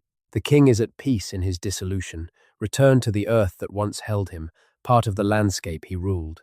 And the story that was waiting in the ground for 14 centuries has been told once more into the quiet of the night for whoever is willing to listen. That is everything. That is all of it. The ship sailed. The gold was buried. The mounds grew over it. The centuries passed. The farmer came with a spade. The silence was broken. The beauty was restored to the light. And the story goes on. Sleep now. Carry the gold and the ship and the quiet Suffolk heath into your dreams. And wake tomorrow knowing that the past is not entirely past, that it lives in the objects that survive it, and in the stories that are told about it, and in the minds of the people who are willing to pay attention to it and to carry it forward. The king in the ship is waiting for the morning. He has been very patient. He can wait a little longer while you sleep. Good night. There is one more thing worth saying about the discovery of 1939, something that gets less attention than the treasure itself, but that is equally important in understanding what the Sutton Hoo burial means for our understanding of the past. It is something about the nature of the discovery itself, about what it means that this extraordinary monument survived long enough to be found and studied and appreciated. The survival of Sutton Hoo was not inevitable. It was contingent, dependent on a chain of circumstances that could have broken at any point, and that, had it broken, would have left us without one of the most important pieces of evidence we have for the nature of early medieval England. The chain begins with the decision of the Woofinger mourners to bury their king in a mound rather than in some other form of monument. A flat grave, even a well-furnished one, would have been more vulnerable to the treasure hunters and the ordinary disturbances of agriculture that have destroyed so many early medieval burials. The mound made the burial visible, which sounds counterintuitive as a means of preservation, but the visibility of the mounds seems to have inspired a degree of respect or caution in the people who lived near them over the centuries, a reluctance to disturb them that was perhaps connected to beliefs about the powers of the dead, or to a simple human hesitation about interfering with something that had been there longer than living memory could reach.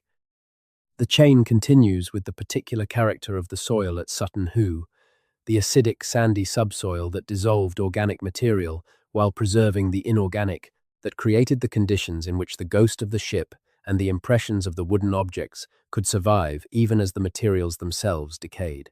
Had the soil been different, had it been the heavy clay that covers much of the surrounding landscape, the preservation would have been worse, the evidence more fragmented, the discovery less dramatic and less informative. The accident of geology was essential to the outcome. The chain continues further with the decision of Edith Pretty to commission an excavation rather than to leave the mounds alone or to dig into them herself in an unsystematic and destructive manner, and with her choice of Basil Brown as the person to do the work, and with Brown's skill and discipline in the execution of the work, and with his recognition of what he had found, and his decision to stop and call for help rather than continuing. Any of these links in the chain could have been different, and the outcome would have been different, and we would know less or nothing about what was buried at Sutton Hoo. The chain ends, for now, with the continuing work of scholars and scientists who have brought increasingly sophisticated tools to bear on the materials that were recovered in 1939 and in subsequent excavations, and who have continued to find new information in objects and soils that seem to have given up everything they had to tell. Modern analytical techniques that were not available in 1939 or even in 1980 have revealed details about the construction of the objects and the provenance of the materials and the chemical composition of the soils that continue to add to our understanding of what the burial was and what it meant. This chain of contingency is itself a kind of story, a story about the survival of knowledge across time, about the fragility of the historical record, and the extraordinary good fortune that is required for any significant piece of it to survive intact to the present. Every great archaeological discovery has this quality of improbable survival, of a long chain of accidents and decisions that happened to go the right way, that preserved something which could so easily have been lost. The awareness of this fragility is part of what makes the discovery so moving, part of what generates the gratitude that visitors and scholars and everyone who encounters the Sutton Hoo story tends to feel. Gratitude that this particular chain held, that this particular piece of the past was preserved long enough to be recovered and understood. The past is always more fragile than it looks. The apparent solidity of the historical record, the sense that we know what happened and when and how and why, is always an illusion to some extent, always the result of editing by chance and circumstance, rather than by any deliberate process of selection. What we know about the past is what happened to survive, and what happened to survive is a fraction of what actually happened, a fraction shaped by the accidents of preservation and discovery, rather than by any principle of importance or representativeness. Sutton Hoo reminds us of this, because it shows us how much can be waiting in the ground, unsuspected and undiscovered, how the most ordinary-looking landscape can conceal extraordinary things, how the past is always present in ways we cannot always see. And so we return to where we began, to a quiet morning in May of 1939, on a heath in Suffolk, to a man with a spade and a lifetime of careful attention, to the moment when the spade went into the earth, and the earth gave up its secret, and the secret turned out to be a ship full of gold, and a ghost of a king, and a window into a world that no one had fully understood before. Good night.